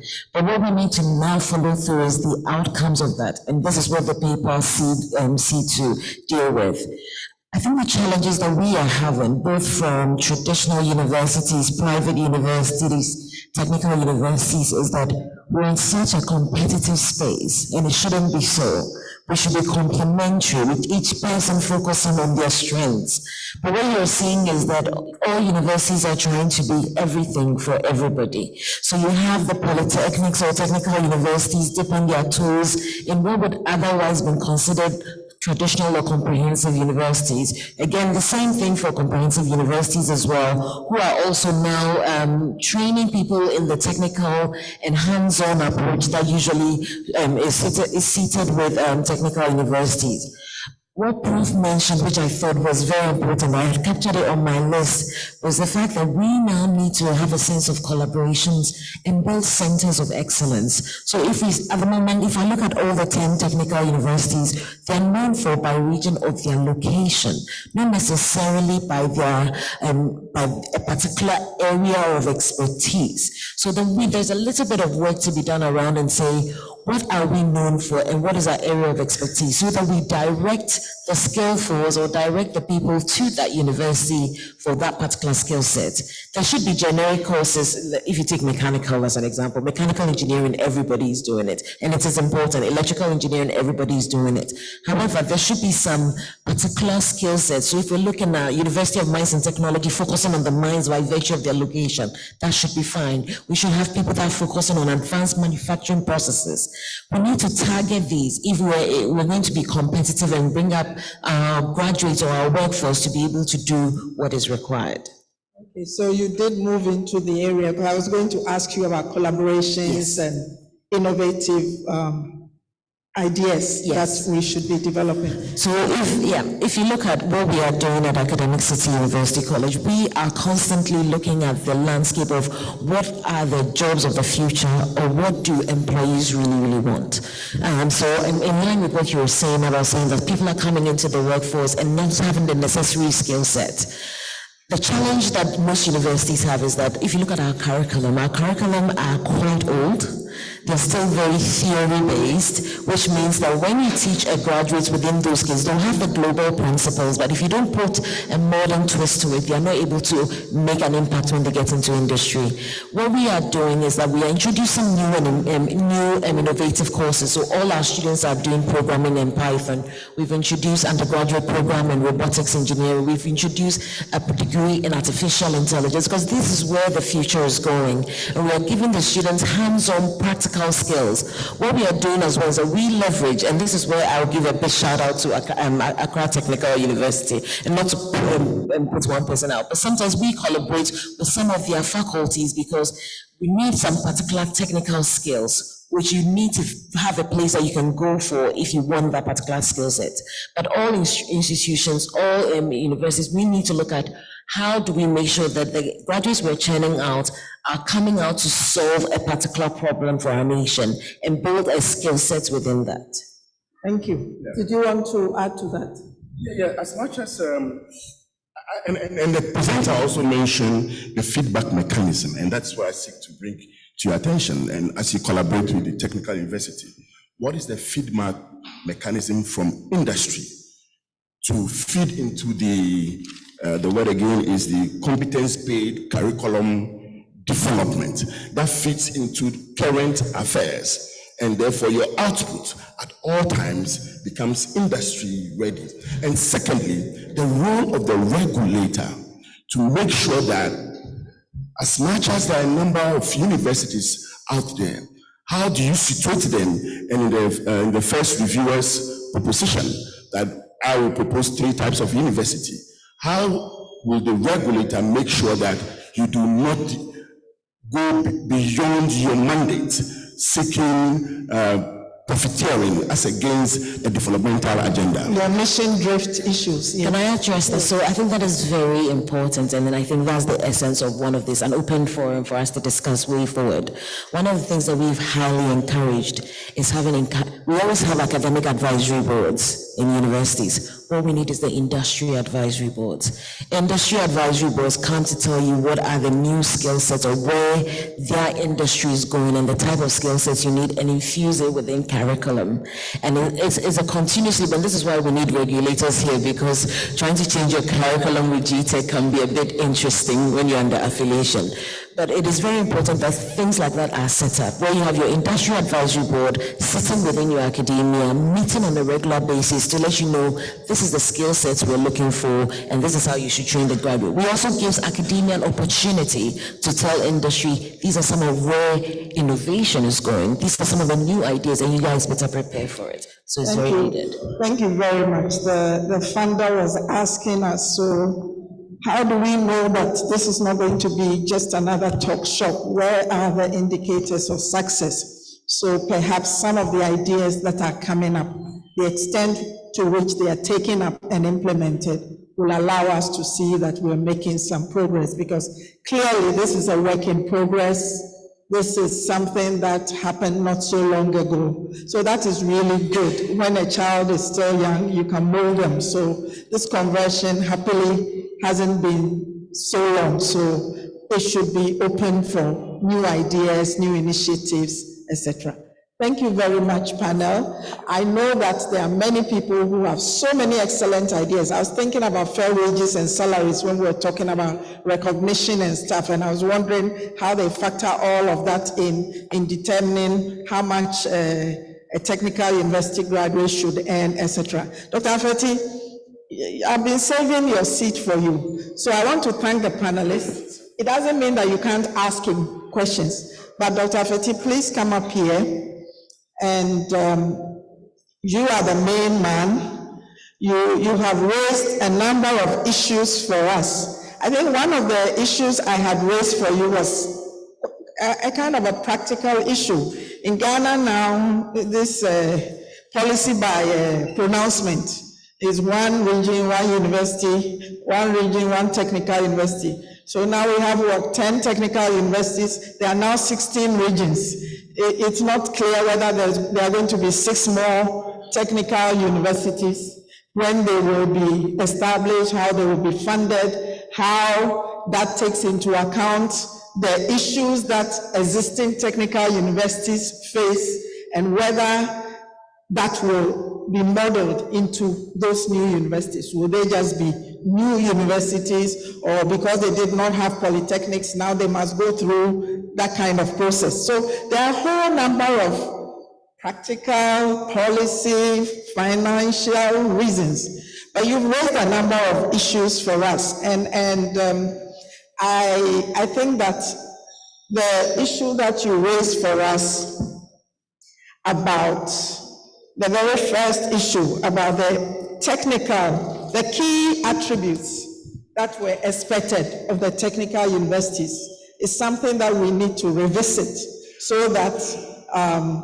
we can see the extent. I think the issue of differentiation also was raised very clearly, and then the different mandates, similar perceptions, and when you told us, you were showing us different tables and raising. So I'm sure that participants have a whole list of questions that we're going to come to you with, and we know that you will be ready for them. So where are the mics?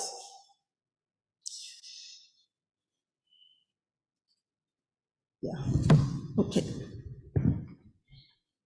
So, Professor Sawyer, and then I'll come to that modest man at the back who just said he was retired. Madam Chair, I'm not going to raise the question yet. I'm just dying to hear the voice of those who are involved in teaching at the Polytechnics and Tech University. They are here. They are going to answer a lot of the questions, because Dr. Afeti raised the questions, but I hope that they will also raise questions and answer a lot of the questions. So I know where they are. I'm just giving them time, but I'm coming to them soon. So, Dr. Otunjesi. So thank you very much. What I'd like to say just from the point of industry, as a practitioner. Number one, we'd like to see the technical universities provide a much more specialized service than you are doing now. I mean, I'd like to see one of them become a center for polymers and plastics. So everything concerning polymers and plastics, extrusion, injection molding, whatever it is, I know that if I need an engineer in this area, I go to this university and I can recruit from there. Or somebody special, one specialized in agriculture, one, just like the School of Mines. I mean, and they are the people who are most easily employed, because throughout Ghana, Africa, and the world, for mining technology, people from Takwa School of Mines, you find them, Australia, everywhere. And I think this is the way we should structure these universities, not just geographically. As to whether we undervalue them or not, I'll say that if you leave a technical university and go into the civil service, don't be surprised if you are undervalued. But if you come into industry, you may find that due to your practical hands-on skills, you may be valued even better than a new engineer who is coming in. And we have a lot of that kind of experience. The third thing I'd like to say is that this collaboration between industry and the technical universities is not only collaboration, but industry can actually help equip the technical universities. I mean, we have had instances where we have helped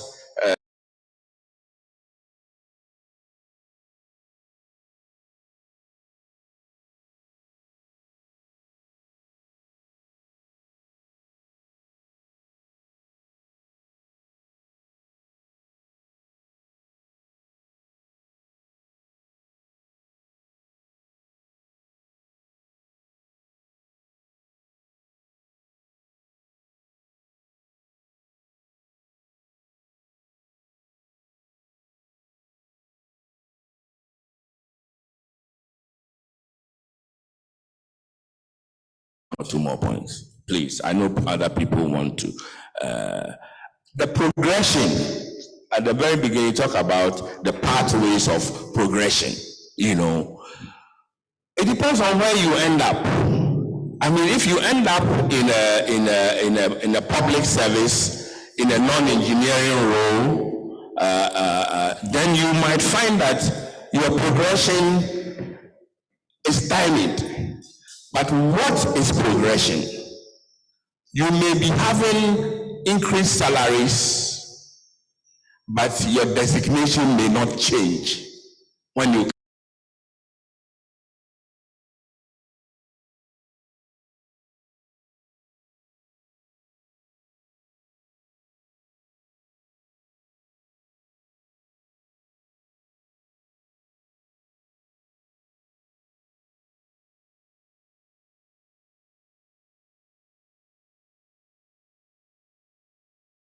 to work in. If they come with the civil service mentality that every 3 or 4 years you should move to another post, and senior and deputy senior and deputy assistant, and then you will have a problem. But when you are training them in law school, you are trained to argue, you are trained to dress in a certain manner. It's part of the culture. But I don't see that in the technical universities. That soft side of the training, so that he knows that he can get his hands dirty, he should get his hands dirty.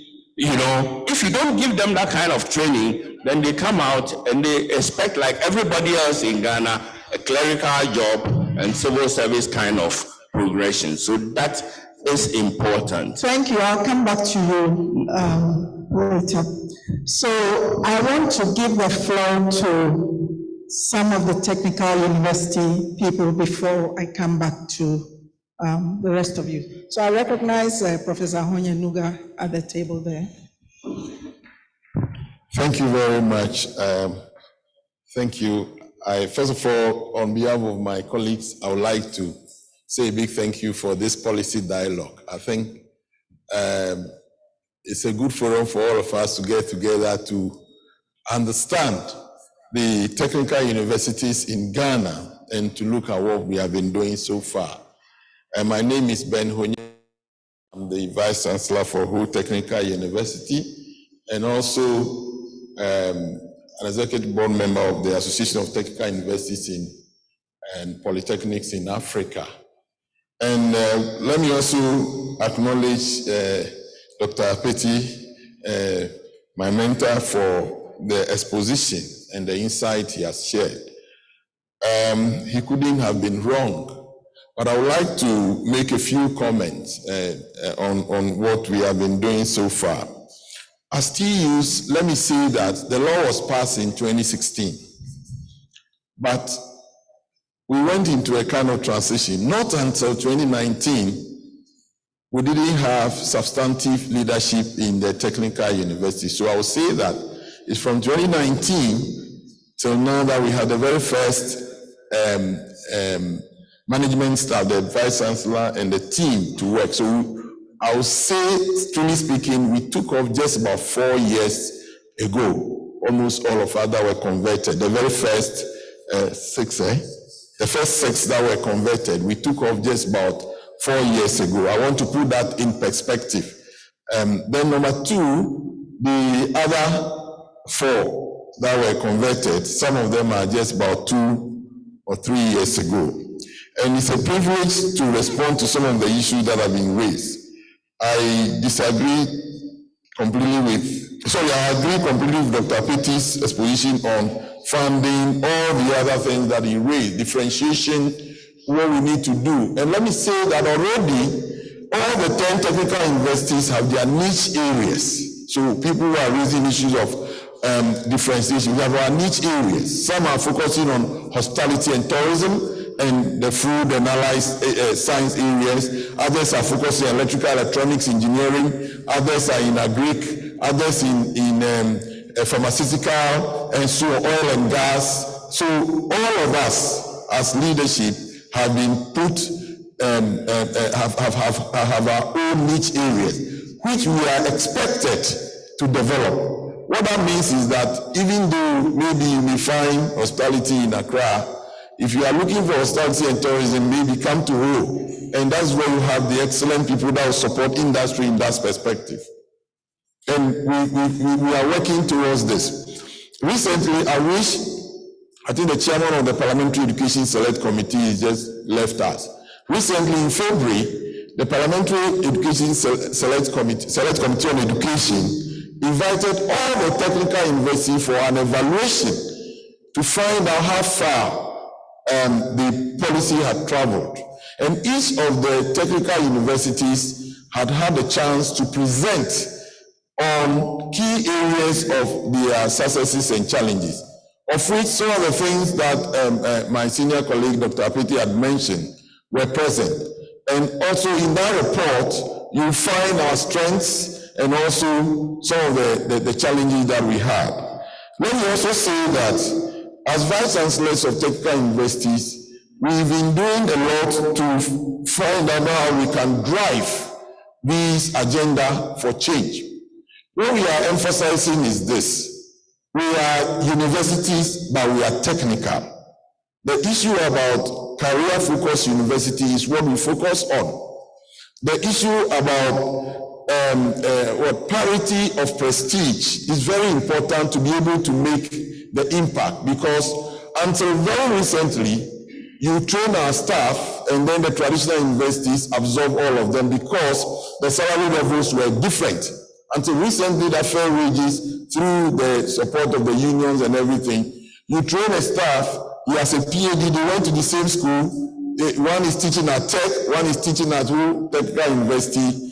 The following morning, the person is moving to Tech, even willing to go and start as a lecturer, even though the person might have been a senior lecturer. So these are some of the realities on the ground. So the issue of quality of prestige is important. Then also our programs. We try to ensure that our the cage, the vocational cage in which we find ourselves, the TVET space, continue to smell with us, because whatever we want to do, we want to make sure that people are using their hands. The competency-based approaches. The only challenge we have is the issue of funding. But even to some extent, I would say that if you visit all the TUs now, the support that we have received in terms of workshops, new workshops, which we have traveled to Germany, some of the machinery that we have currently, at least for some of the workshops, is not bad. It's comparable internationally, which currently we are even looking at how to commercialize some of these workshops for impact. There are a lot of innovation also going on, even though we are just, let me say, just about 4 years. So we need the support of all. The question I ask is, do we really understand what the technical universities are? Because sometimes it's sad when I meet some of my senior colleagues, they make comments, some people say, oh, even the convention is a disaster. But what have you assessed before you say it's a disaster? We are working with industry, like my senior man has said. We've been working with them for a very long time, AGI, all the industries. The reality and the difference between Ghana and Germany is this. Especially with the challenges of our time, the industry person who is supposed to assist you to drive your agenda is struggling. Some of them are struggling. But we have put in place set of skills bodies, advisors, industry advisors to advise us on how to do our work. So our curriculum is always discussed to know if we want to do marketing, what does industry need? Those are the little things that we are doing as leaders. And we are also conscious of the fact that we are managing new and differentiated institutions. We don't intend to be like University of Ghana. We want to remain technical universities. But the approach here is this. Because of what I will describe, sometimes the Matthew effect, if UG is around, Technical University around, look at the big gap. It's like David and Goliath. If God does not help you, then you are knocked out. So some of the industries, I said it and I'll say it again. We run automobile engineering right from the beginning. We approached Toyota to set up a plant on our campus, but they send a plant to University of Ghana. How do we train the people to make a difference? University of Ghana has just started some kind of engineering. These are the inequality spaces, and I say it everywhere. I even said it to Toyota MD, because we did a lot of work. Of course, in my place, we are working in Japan Motors though. But why would that not be in a technical university that will make the direct impact?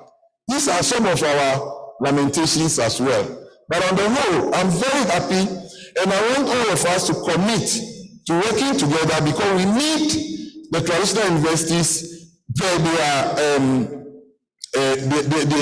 they are standing to also support us, to mentor us, to encourage us. But at the same time, we should be allowed to grow in the various areas. Like Dr. Petty said, the issue about title of degrees, we don't have a problem at all. The BTech we are running.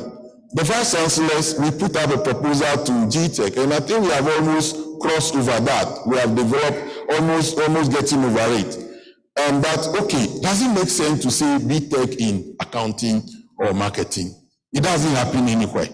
So if we have to run some accounting programs, like Dr. Petty Riley said, there should be accounting qualification. And when you go to Germany that we work with, I'll wind up, madam, and Germany that we are supposed to look up to. They run the engineering program, they run the other programs, but the other program don't carry a nomenclature different from what they see in the traditional universities. So if it's BSc accounting or Bachelor of Accounting, let it be. How do you run BTech in human resource? As we speak, we are to focus on technical areas. But the people in secondary school and technical school, those who are reading arts or the sciences, they are just, if my memory serves me, it's about less than 15%. Now it's growing. How do we now populate the technical universities with 70-30? I mount a program in automobile engineering. maybe only 10 people are coming for the program. How do I fund the automobile engineering? So I will need people in the arts. So I use their money to fund the few engineers, then we are growing. My final issue is this. Our older colleague, our senior colleague, Legon, Tech, and UCC should leave the bachelor space for the career focus universities and focus on research, because in the Netherlands, in Germany, like the TUs that Dr. Apeti said, they are the research-intensive university. And research-intensive universities, most of them are not concerned about bachelor program. They do the masters, the MPhils, the PhDs for the application of the knowledge. So I would like also that we should consider that, so that together we can work and move the technical universities forward. I have hope for the technical universities, and I believe that the same thing we are doing at the national level. Just last 3 weeks we were with the EU on the same issues that we are raising, have been raised to Atupa, that we need to let our flavor show everywhere. And we are the future, because today you send a child to go, and those days our time, if you read English, you can rattle it, you are the best. Today is no more. We want to encourage the students to use hands-on experience to be able to make a difference. And I can assure you that if we are given the chance with the support and with the right regulatory environment, the technical universities will make the real impact. Before I stop, KU University is offering degree, is offering degree in chieftaincy because they need money.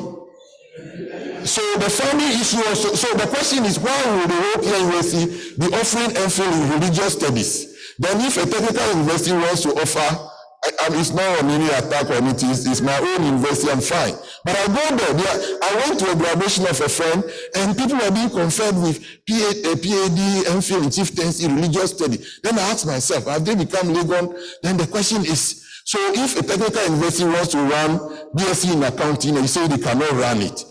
And I must tell you, ask Dr. Apeti, until the Polytechnics came, the gap, even the civil service having accountants and auditors in this country was a problem. But that revolutionized a lot of people who are working also in that space. I thank you so much for the opportunity that allow all that we are talking about. And I want to thank you for inviting me. Thank you very much for the advocacy. Clearly, a lot of communication has to happen. Please, this table. Thank you very much. I'm also from the Technical University fraternity. My first observation is that the government wanted to drive the industrial sector, and for which reason they decided to convert the Technical University to provide practical training. Government took delegation to Germany, management were taken to Germany to study, and of course, we all know that if you are setting up such centers of excellence to deal with your industry, you need to provide the necessary resources and infrastructure. But what happened in the case of Ghana is that the technical universities were converted, the resources, the infrastructure they saw in Germany were not provided, but then the government was tying the necks of these technical universities to remain with their mandate. And today we are seated here still talking about the same mandate. When that mandate requires something for government to give to the new child, the government has not provided, and today we are still talking about keeping the technical universities to their mandate.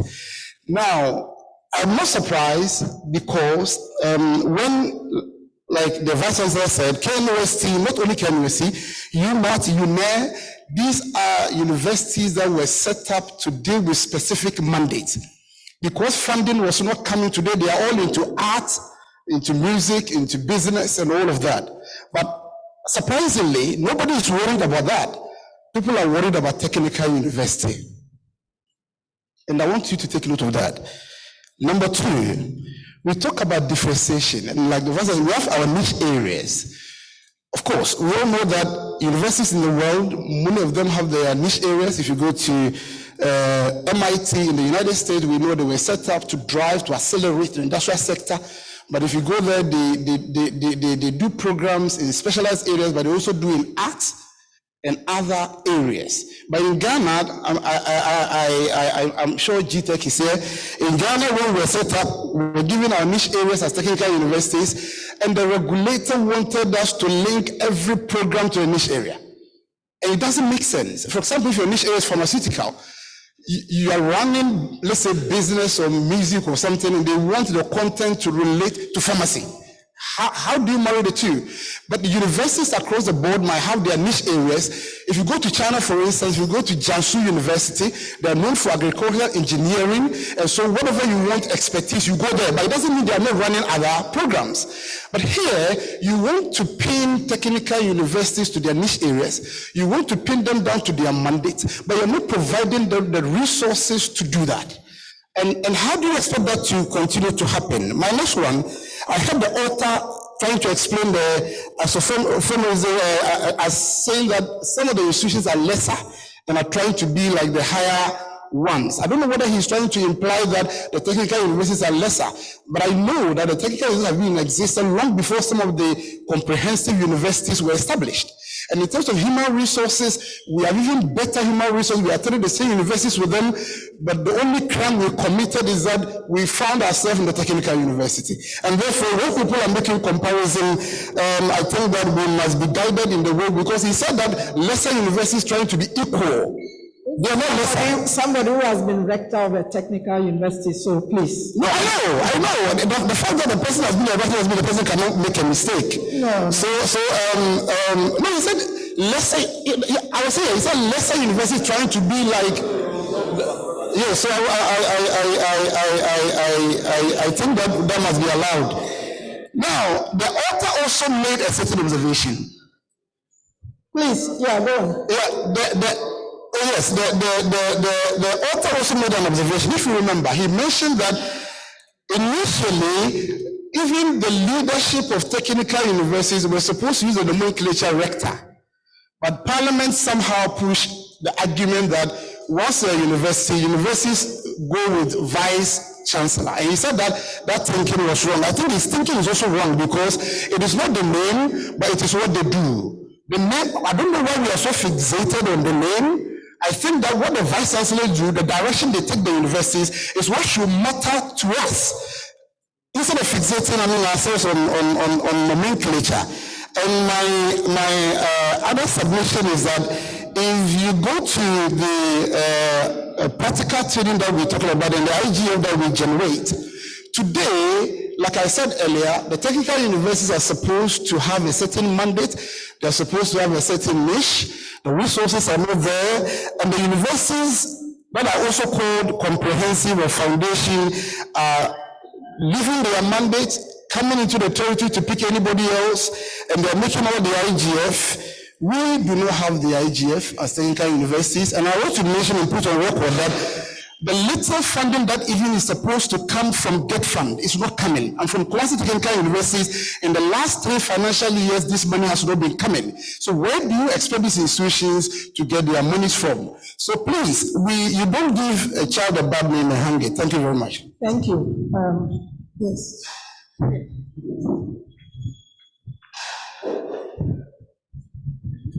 Thank you. I think I joined the team late, but I have to react to some of the things coming from the ministry. I'm the director in charge of tertiary education, Ghana. Yeah. Yes, talking about big tech issues, I think the ministry has given, there's a directive now that technical universities that run programs and they have their courses aligned to BSc should be given accreditation. So there is that clear directive now. So some technical universities are starting the BSc programs. So it's no more BTech. So I think that is for our consumption. Well, maybe to the last speaker, I don't know what he meant by technical universities having better human resource than the foundation universities. Yeah, you may say that they have equal human resource comparative to foundations the foundation universities. But when we say better human resource, I'm not too sure what he meant by better human resource. Yes, talking about GET Fund, yes, we have a law on GET Fund which has to do with capping. So as and when GET Fund needs money, technical universities is money, the money is made available to them. Yes, the money is made available to them.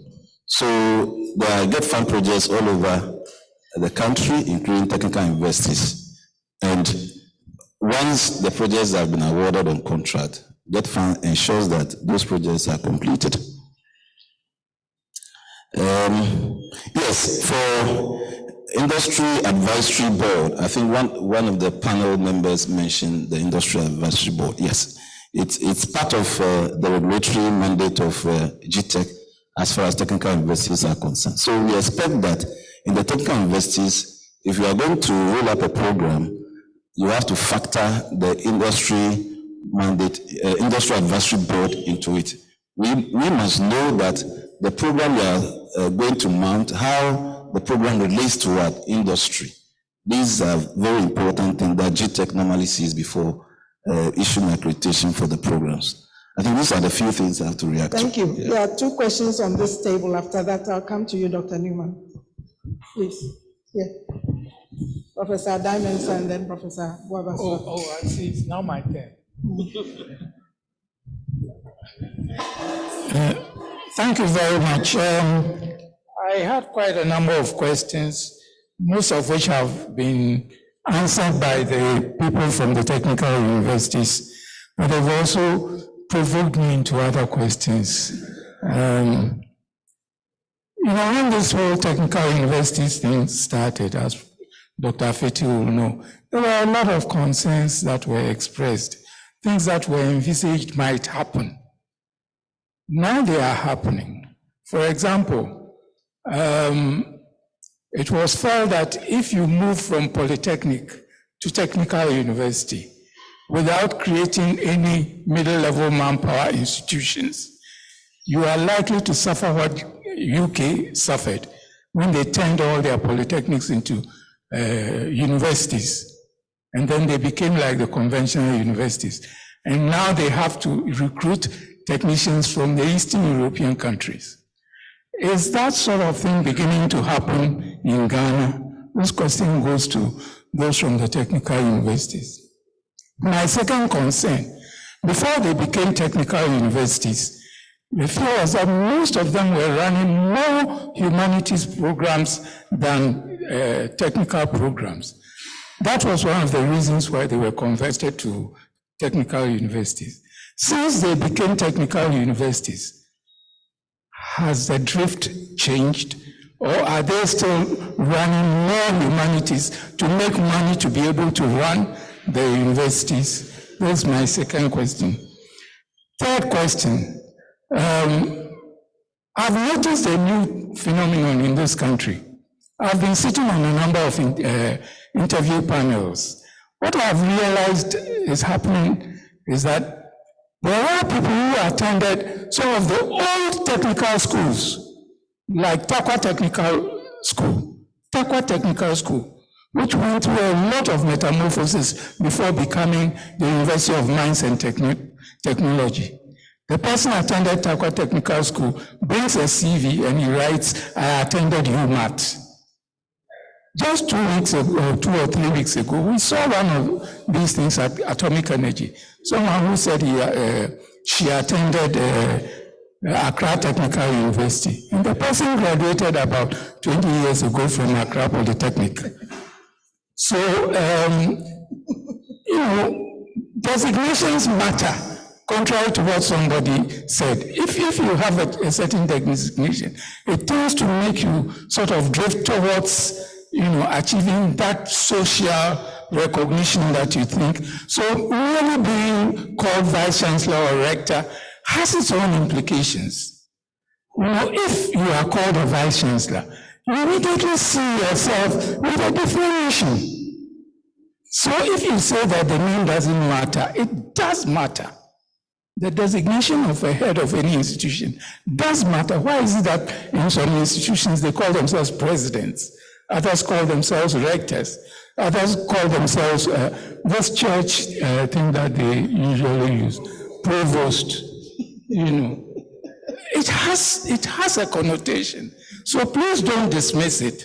It is very, very important. It makes you focus on what you want to do or what you are expected to do, and not drift from your mission. My last question, you know, for every career, you want to have the basis and then you climb to the top. One would have thought that with the establishment of technical universities, we will have more people from the technical schools graduating to go into senior technical schools, like we have senior secondary schools or senior high schools, and then they go into the technical universities so that they have their own passage to go to the top. But now we are recruiting mainly from the, what do you call them, the JSS, SHS. Most people with, you know, arts or some basic science background. What is being done to make it possible for, say, somebody from the current Takoradi Technical School, there is still a Takoradi Technical School, a technical institute, to go straight to a technical university? If it is being done, I'm sorry, I don't know whether it's, but we would want to see a situation where we have more TVET institutions which will be the conduit pipe for people to feed the technical universities, instead of people from Wesley Girls High School, not because of you anyway, you know, going to do home economics and they call it BTech. We don't want to see that. So this goes to the Ministry of Education. Professor Babos, go about.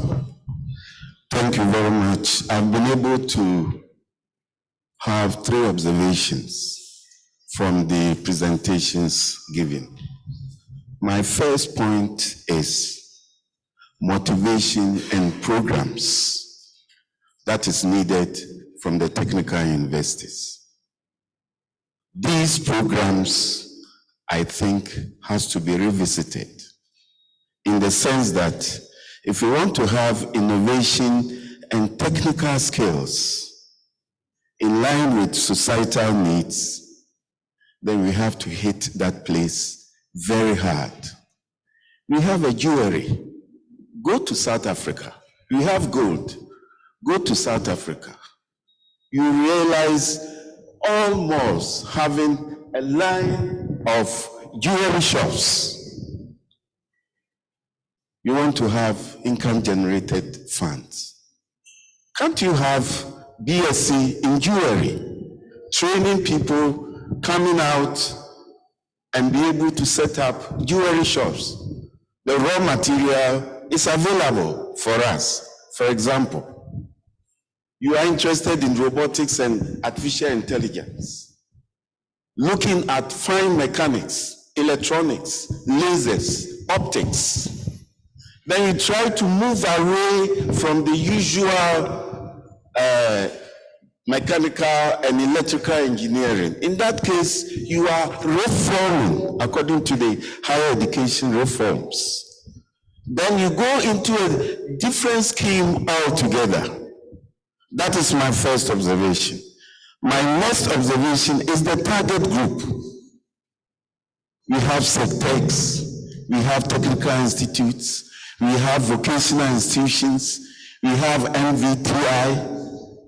All these people, where do they go? You have left them. You have left them. You have a lot of resources to tap, whereby innovation can be tapped from that area. But we are still struggling with the usual engineering aspect of things. I think there is a need to do something new. There are new frontiers.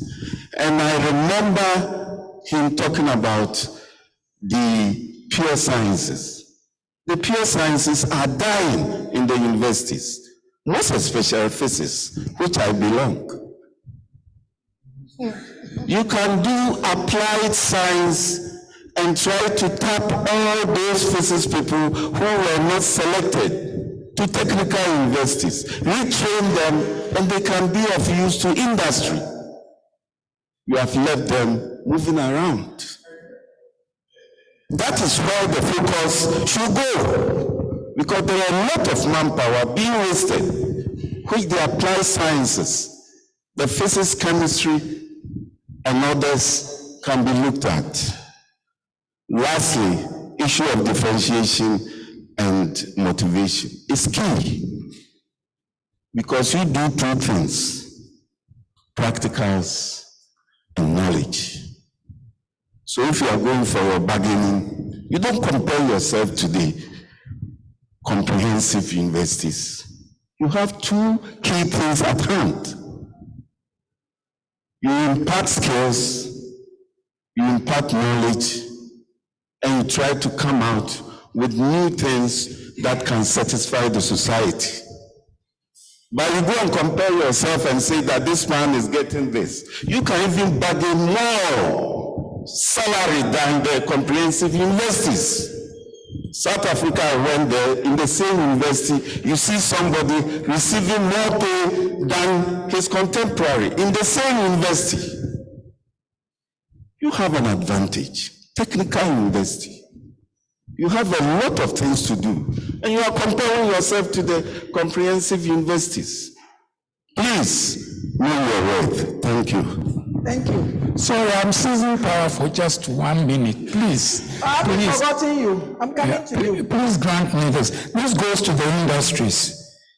I was in Germany in 1969 during the construction of the Olympic Games, 1972 Olympic Games stadium. And I saw that it was, in fact, I went there with my brother who was then doing his PhD at that technical university. And it was students from the technical university who did the soil engineering thing, who were on the construction site doing most of the work. Coming home, our own Esipang stadium in Sekendi, it was students from the Chinese University of Architecture who designed it and were there all the time. Are we sending our technical university students to such project sites to be part of the project? Instead of sitting in the laboratory, we have some equipment there, without getting involved with actual practical field work. I don't know, that's why I'm asking. Okay. Whether you are drifting towards that also. Thank you. Dr. Newman. So this is the regulator. Yeah, so mine is just a few information. Listening to Dr. Afeti, a few information which might, as you told us, might enrich the discourse. First, the issue of differentiation and institutional niche. It is by policy. It was a policy by the Ghana Tertiary Education Commission that every institution should have a niche area. So I know Cape Coast Technical University, it's mechatronics or something like that. I mean, we wrote the policy and they are abiding by it. So the issue of isomorphism in technical universities or trying to look like the universities has been dealt with by this. Apart from that, there was a preliminary assessment of programs to compare your program to your mandate, so you don't drift away from what you are set up. I mean, all the vice chancellors, they can justify the program in the light of your own mandate and niche area before you go for accreditation. Regarding resources and then funding, let me say there was a project I think the vice chancellor referred to, Ghana Skills Development for Industry Projects. And I know that a whole Takrady, for instance, which I'm more conversant with, a whole engineering faculty was built for them. So, and several other institutions have workshops and resources being given to them. So it's not true that no resources, they're just by pronouncement and stuff like that. If we take a case of funding, the new arrangement is that the government pays all the salaries of the institutions, and then you charge the fees for running and for equipment. So to say there's no funding, it's only 20,000, I was surprised. GTech doesn't have so much, it's just a little money allocated by government for certain special things the institutions can do. But the institutions are expected to use the IGF for running the school. And I know that sometimes there are some left for infrastructure development. Some use part of even the IGF they generate from schools. The government doesn't touch any of it for infrastructure development. I know that. When we come to the area of technical schools, there is a clear pathway for technical students from technical institutions to access the technical universities. I mean, it's there. It's the arrangement is there. There's a clear pathway. So they are not excluded at all. Dr. Fetty, his paper, he said he didn't discuss process, and I was surprised that he didn't. Because the Technical University Act is the only one where the process by which teaching and learning should take place in the institution are laid out. It is so unique. The emphasis CBT scientific is there. I think that it's important that he assess teaching and learning, industrial attachment, its impact on training in technical universities. If you want to, just have a look at the act and see the processes laid out, and then you should that include in your discourse. Again, he asked the question, where do they go? Thankfully, for the past 3 years, the Polytechnics have been doing tracer studies to trace where their students go with the help of the World Bank. Your school did it, didn't they? So the reports are available. You might want to take a look at these tracer studies that were done by the World Bank. Again, on what employers feel about Polytechnic, GTech is self-conducted, and then this tracer studies been institutionalized. And every technical university should do the tracer studies every year to see where they go and how they feel about themselves. GTech conducted employer survey, and we want to institute that one too every few years to conduct and ask employees that we went to 5,000 companies. With I myself, I was taking it, the bankers, we went to several places, even schools we went to them, to ask them, what do you think, not just Polytechnic graduates of Ghana, their performances. And then the report is available. On your website? Not yet published on our website, but it's available. If you want it, I can. Catering to every type of need in the educational system, not Polytechnic, most of them, I think only all of them. They have HND available. They have DBS, which is even secondary type of. They have degree programs, and they have MTech. I have read the Technical University asset, but I haven't seen any provision that prescribes them from doing DTech. No one of them is doing DTech now. For now, most of them, some of them have started with DTech. Lastly, I want to say that there is this axiom that everybody's saying that there are more humanities and social science than technical and engineering. The data, I collect the data, it's now improving. It's about 50, there's a little more sciences and engineering than the business system, because GT actually forced the institutions to focus more on engineering and the sciences. So the situation is improving. They are becoming more and more science schools and engineering schools than, they've also become competitive because of the degree programs that they offer. And then there are certain program polytechnics you can't find it anywhere. For instance, for a long time, if you want to do automobile engineering, you either come to Accra Technical University or other places. Industrial arts, not many of the traditional universities do industrial arts. So the competitiveness and improvements in enrollment, I know they are improving, is because sometimes there are certain programs that you can't find anywhere except you enter a polytechnic.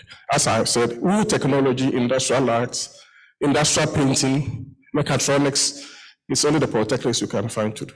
Thank you very much. Thank you. So I want to, the online participants, if you have any questions, please let us know. We'll go to this table, come here, and then I'm going to give Dr. Afeti a chance to respond to some of the questions. I didn't see what of this. Here. No, the one sitting next to him first. Yes.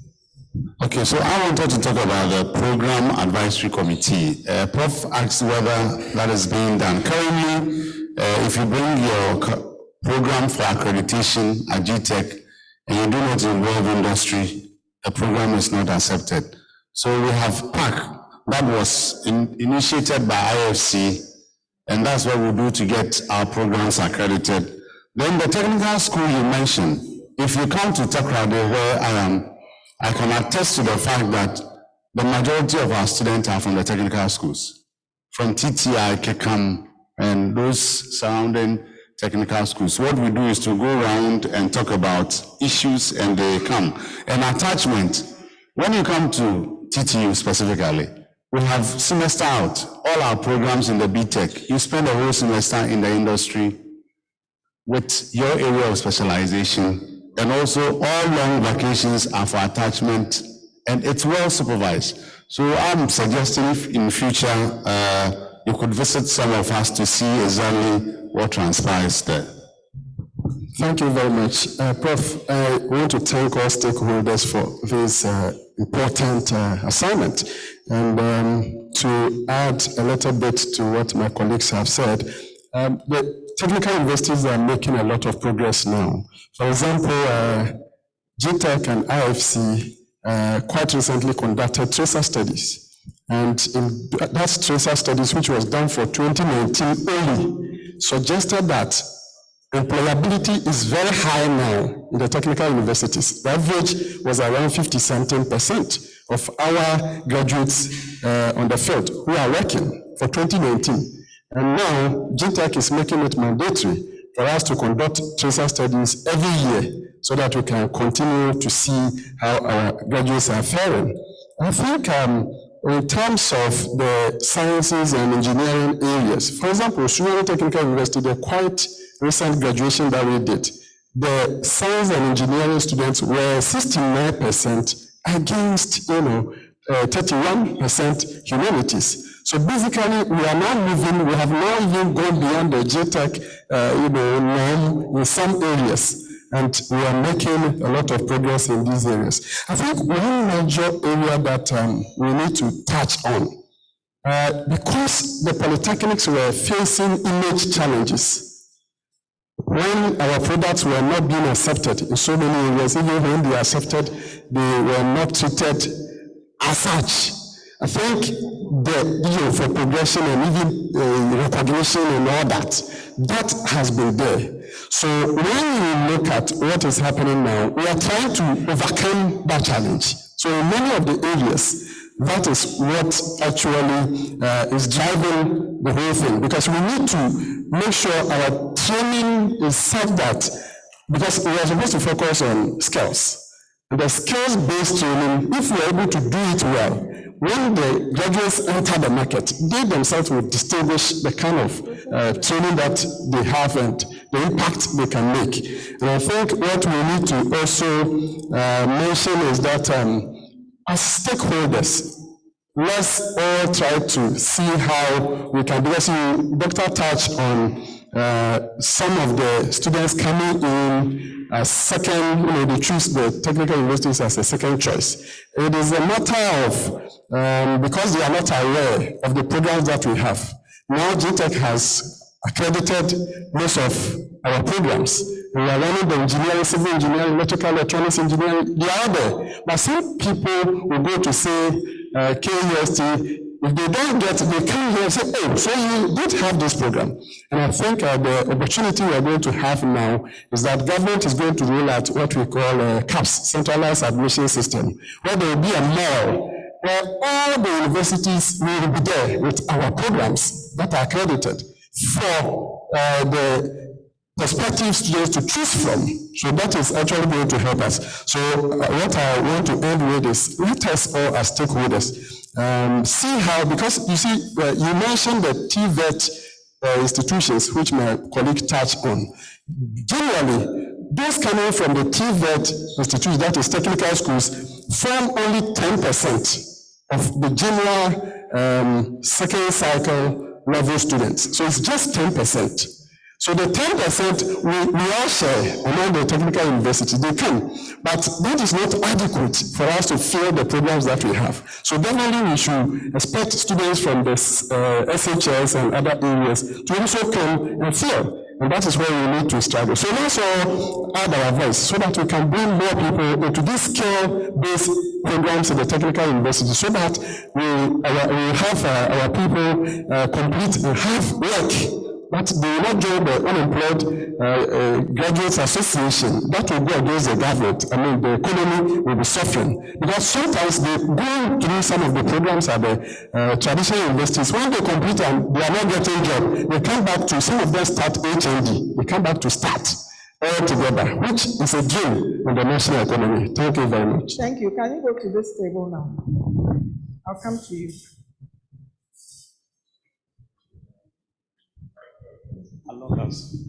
So thank you, Prof. Chair. And then, this is the first time I'm seeing the face behind the conversion of Polytechnics to Technical University, Dr. Afeti. Thank you so much for your good works. I see you as a grandfather of technical universities. Technical universities are specialized institutions. We are supposed to provide skills to our youth. And we all know that in skills development require that you do extensive practice. The mandate, we are supposed to do our training using CBT. As by CBT, it means that we have to practice and practice and practice. Now, where are the equipment? Luckily, government has given us a lot of equipment for that purpose, modern equipment. But you cannot have just equipment and say you are done. Where are the consumables? Before somebody does CBT very well, then there must be consumable for daily practice. This is not forthcoming. I heard Dr. Newman say that government is paying salaries. Yes, government is paying salaries. But it's not just about salaries we pay to the staff. After giving the staff the salary, where are the tools to work? They are the equipment, but where are the consumables? So let's look at financing of technical education very well. If we shy away from the cost of financing technical university, then the cost of unemployment would explode, and that cost will be more than financing of technical university. And then we all understand what it means if the unemployment explodes. For instance, we all here will be going on retirement very soon, and we have the Honorable Professor Adamensa and others who have done their bit for this country. In their retirement, should they live comfortably? Why would they retire and build their houses and build walls higher than the building itself? Because they want to prevent robbers to get in there. So if we don't train our youth very well, tomorrow they are unemployed, and we know what unemployment means. So technical education is very expensive too. The second point is that we have two lines of teachers in the technical university. Those that will give the knowledge base, that is the theoretical aspect, and those who provide the real skills, the technicians in the lab, in the workshop. So if you don't have enough money to finance all this, then we're just dancing in the circle. This is a very good path we have chosen. And this good path requires that we channel a lot of resources into it. If we leave the technical universities to their fate in terms of financing, like we have done to University of Ghana, Kent University, then even though we will not do for our mission, but the training will not be well done if we don't have the resources. Now, KNUC is doing almost everything because we have left them to their fate in terms of financing. So they have to look for money to finance themselves. And now the technical universities are also in that dilemma, in the sense that now our conditional service is based on the IGF. You have to generate IGF to take care of the conditional service. It's only salaries that come from central government. The rest must come from the IGF. So we are forcing the technical university to concentrate on generating IGF to take care of themselves. And you can understand what will happen. Even though GTech is there to make sure that there's no mission, we don't do for a mandate, but what will be the quality of the training? We're supposed to use CBT. So let's look at this very well. If not, at the end of the day, we'll have the technical universities who will not provide the right training, and the same as not providing the technical education at all. Thank you.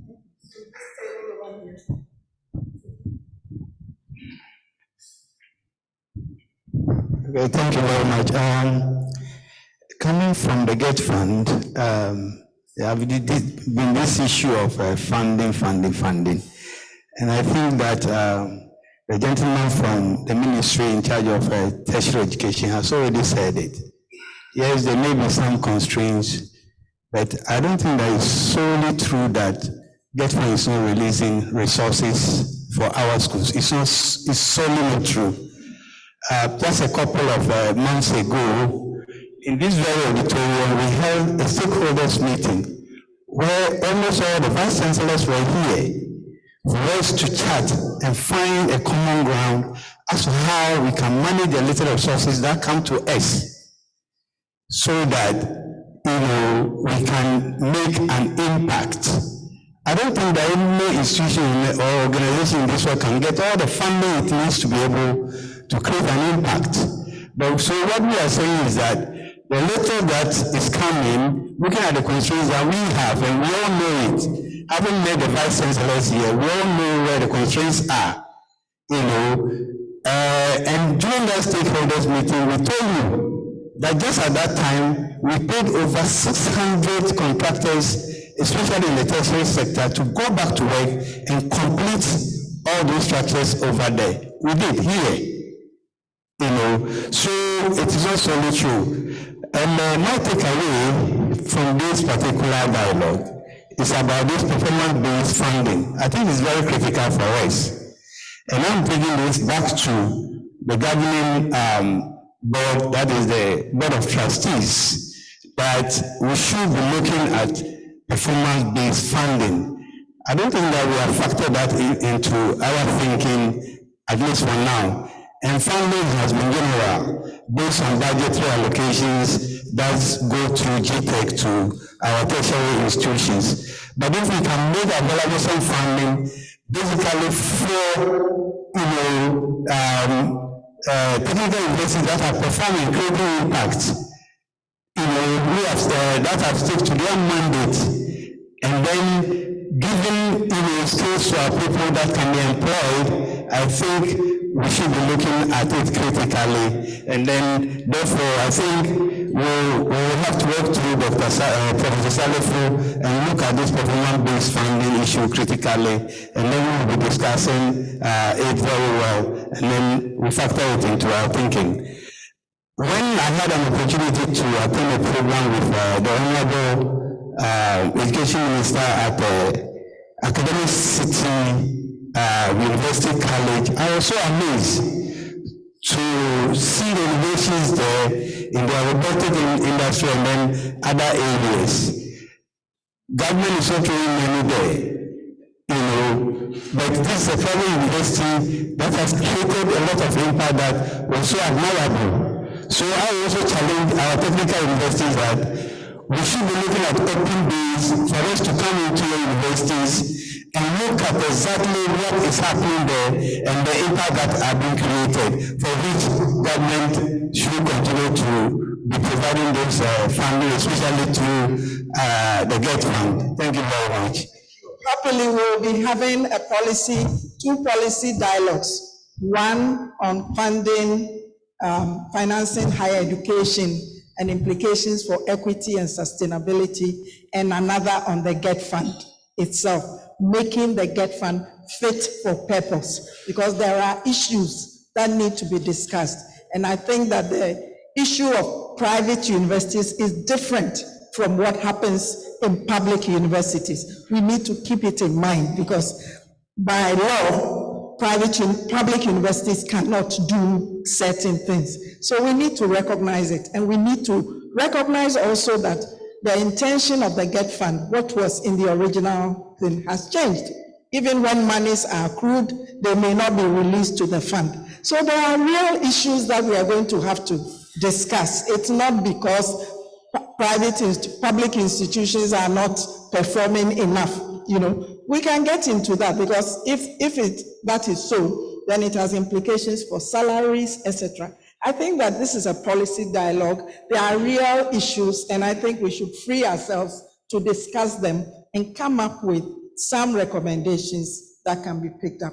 Can we have the last here, and then the author can respond to some of the issues.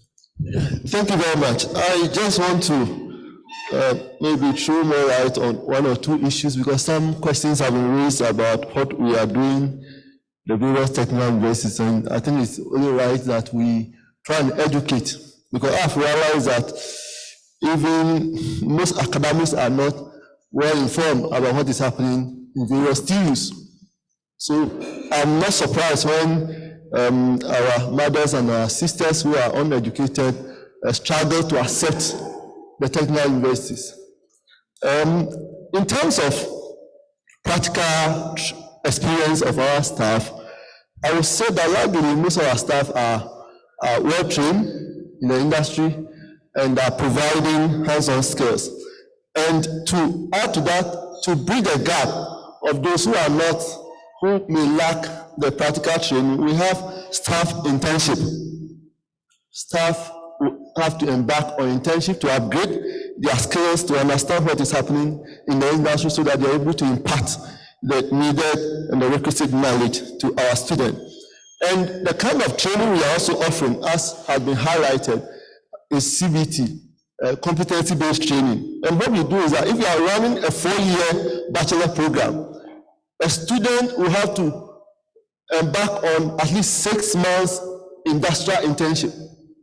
Okay, so by the time the student comes back, you have gained so much experience and will polish up whatever he has or she has learned. So they go out as people who are already prepared to actually feed into the world of work.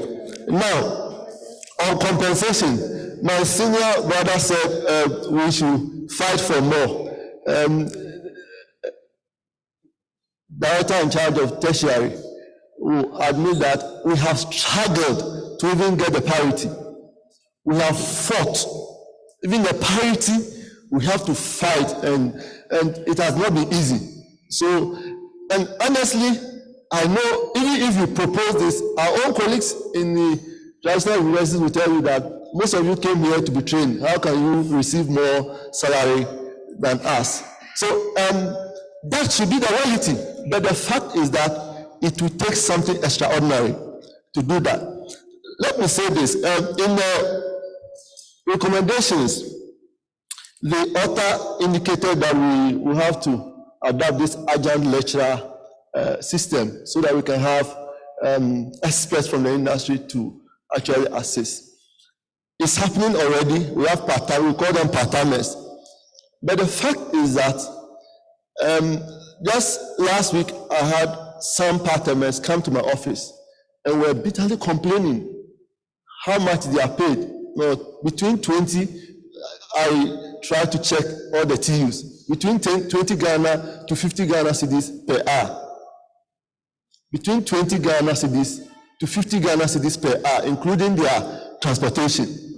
And how many experts we want to let you use in quote, waste their valuable time, unless those who think that they've gotten to a state that they just want to impact, okay, the young generation. But those who also want to make a living out of teaching will not want to. So I believe that the discussion, honestly, if you ask me, will boil down to funding of the technical universities. And that is where the focus should be, not neglecting the other aspect. But if we are well funded, I've argued that if projects are to be implemented, I would prefer to use a project-based learning. I'm an engineer, quantity surveyor by profession, that all projects on campus, it should be given to the building technology department and civil department to use to train students. But they will tell you that the public procurement law will not allow you to do that. Okay, so there are real practical challenges that we are facing as well. But despite that, we are doing our best, and I believe that we will be able to make the needed impact. Thank you very much. Thank you very much. Can I invite Dr. Afeti to make some remarks, comments?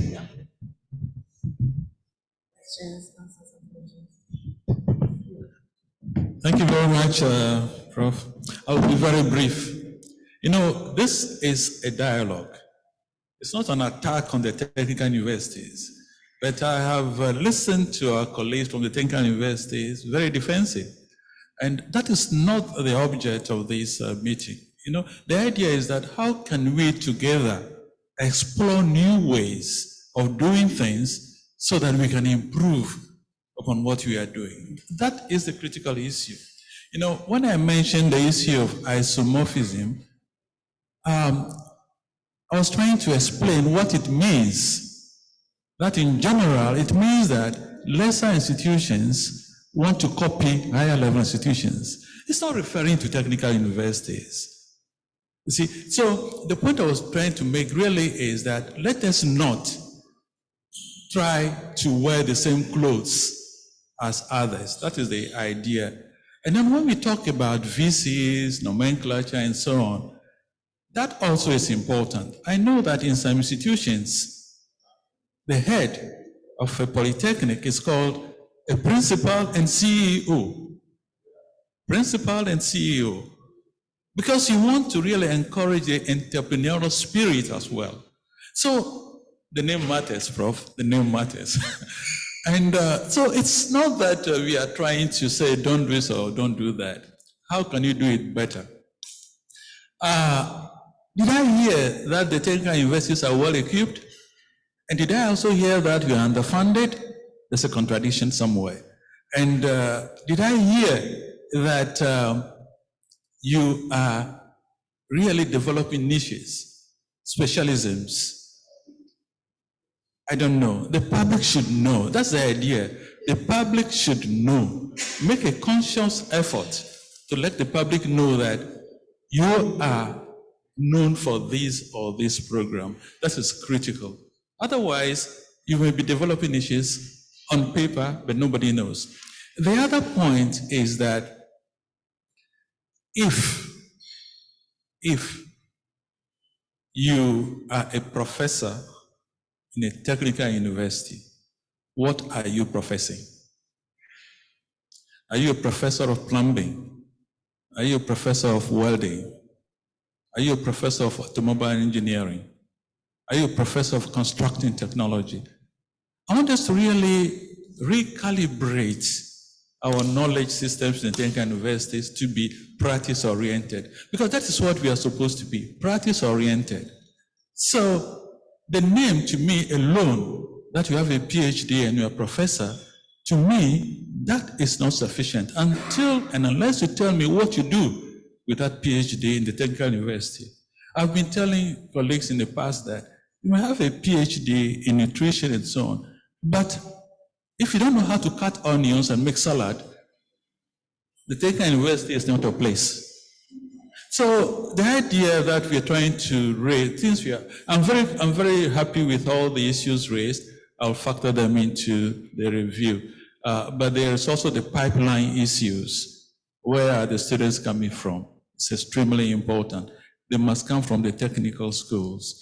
And I think one of the flaws or lapses in the technical universities is that at the time of the convention, the guys who were very good practically, they were in the workshops, instructors who had all the skills, more or less, they were discouraged to move back to the Ghana Education Service because the conditions of service did not favor them.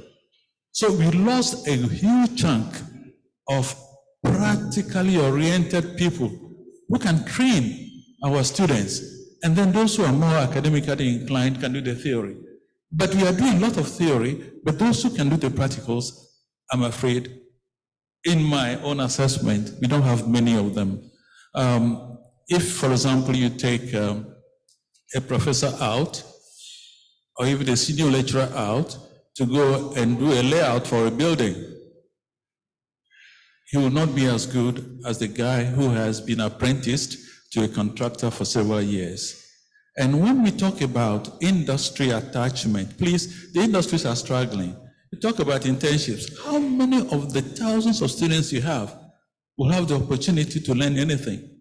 So we must be looking at how we can also assign them to local contractors.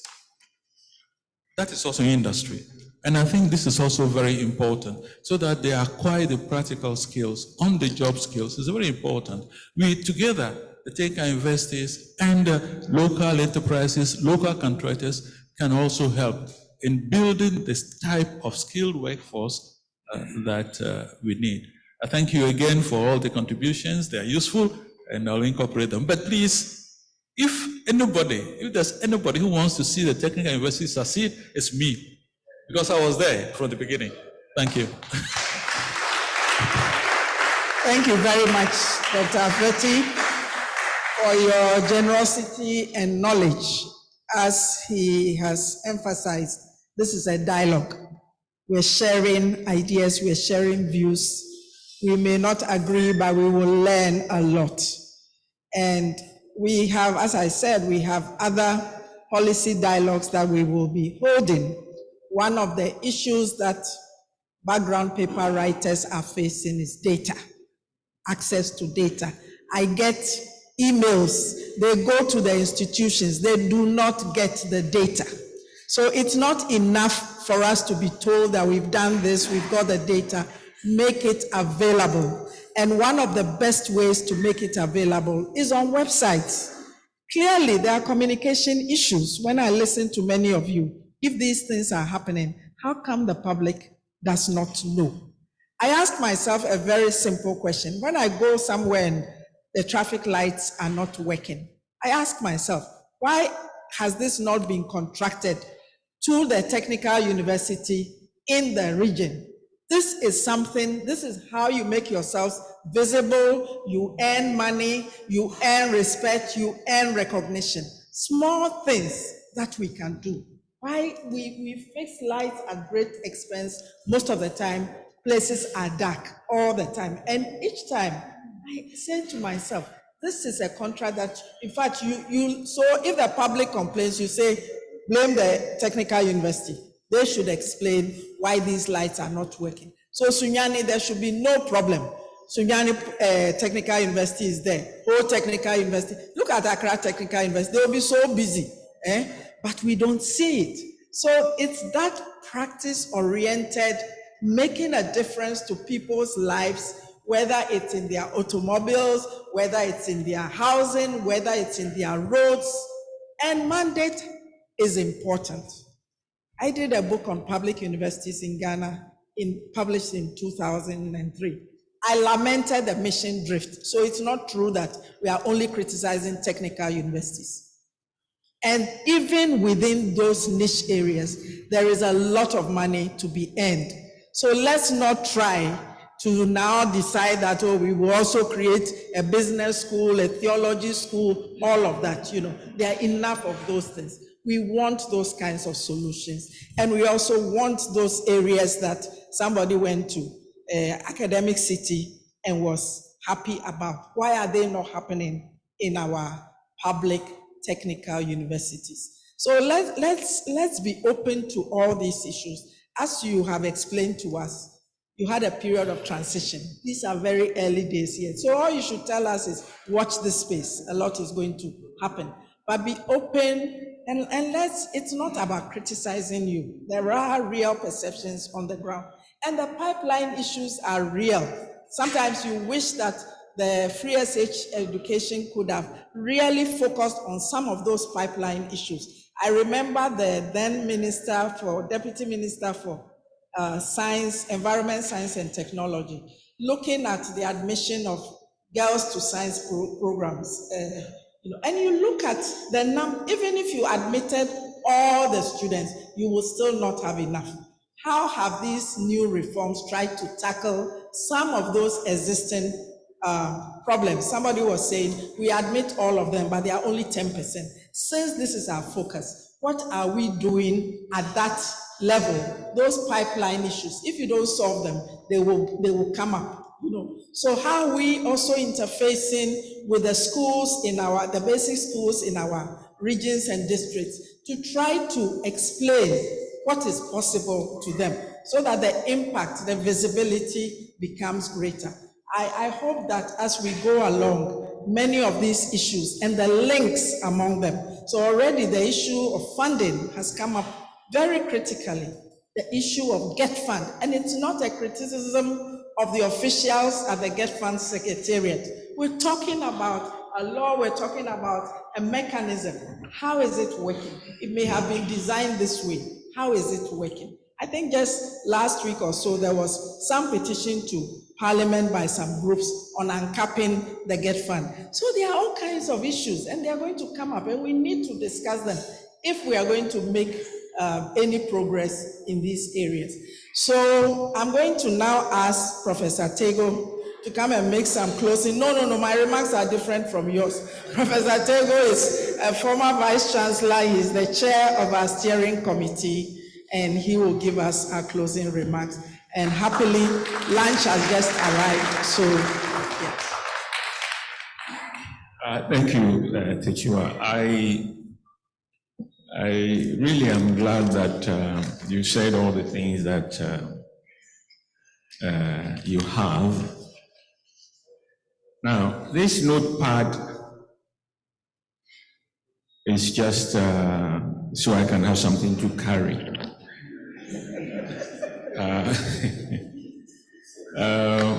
The President of the Academy, ladies and gentlemen,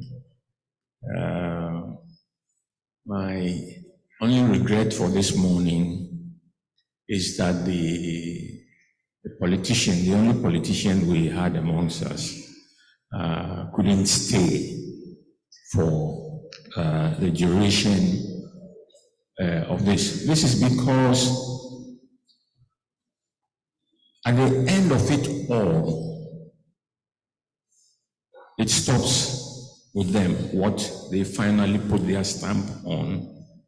And it would have been very, very useful for him to have heard all the things that have been said here.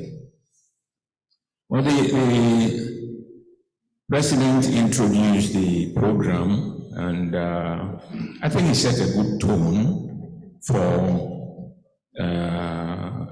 this morning. We heard from Claudia. Claudia, I was telling her that this morning that her relationship with Ghana is what we call true friendship. True friendship. She has been with us in all our engagements with the Carnegie Corporation. No program, no project we have presented has been rejected, because she'll make sure that it ends up in the shape that will get approved. So Claudia, we thank you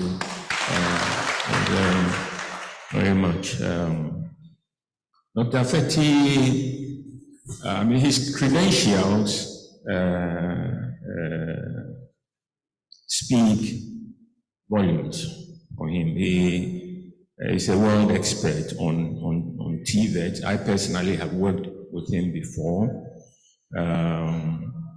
And on some occasions, I want to ask him whether all the strategic plans we put in place, all the things, whether anybody is following them. If they were following them, a lot of the things we're saying here will not be saying, because they would have been put in place. So we heard your comprehensive presentation. I cannot summarize that. But the questions that have been raised, we expect you will take care of them in the final delivery. Professor Ephraim and Professor Kalu, I think you gave your stamp of approval for the presentation. Basically, you agreed your review of what had been given by Dr. Afeti. I know you also had your own ideas, and these will be taken into account when the revision is going on.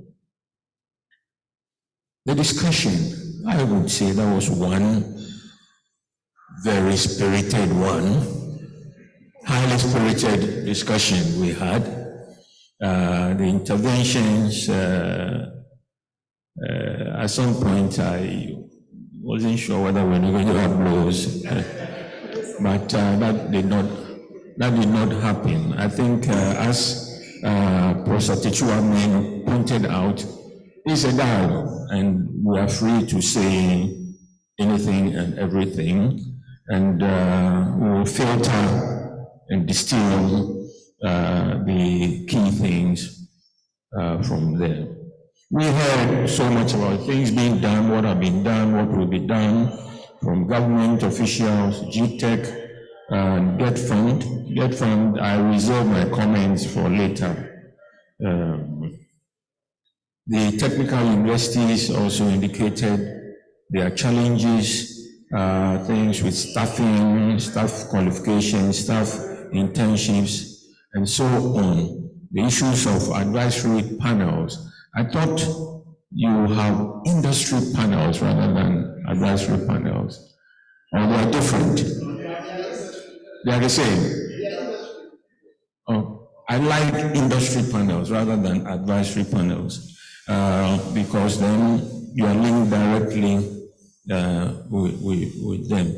One thing I remember when I chaired the Council for Tertiary Education was one initiative of mapping industry in all the regions where we have the polytechnics, so that the institutions know the industry. If you want a niche area and you are in Boku or Bolga, I don't know whether you have clay in Boku or Bolga, but if the clay is in Tetegu in Accra, I don't expect you to have pottery as a niche area so as a university, you are supposed to be embedded in your environment, in your locality, so you work with what you have there mostly. So it's very important that you all know where the key industries in the area, so you can develop your niche areas accordingly. Now, another issue, of course, is that of where you're getting your students from and so on. I think as you rejoice over the increase in student numbers and so on, you need to plan ahead for the increase in the student numbers. The traditional universities will tell you that suddenly, when at one point you were admitting, say, 500 students at a time or 1,000 students at a time, suddenly you have 15,000 students to take in. So when you have a hall of residence for 600 students, suddenly you have to put in 1,600, and then the purchase come in and you have 4,000 in a hall. You need to plan ahead as you go along. The contentious issue, the issue of differentiation.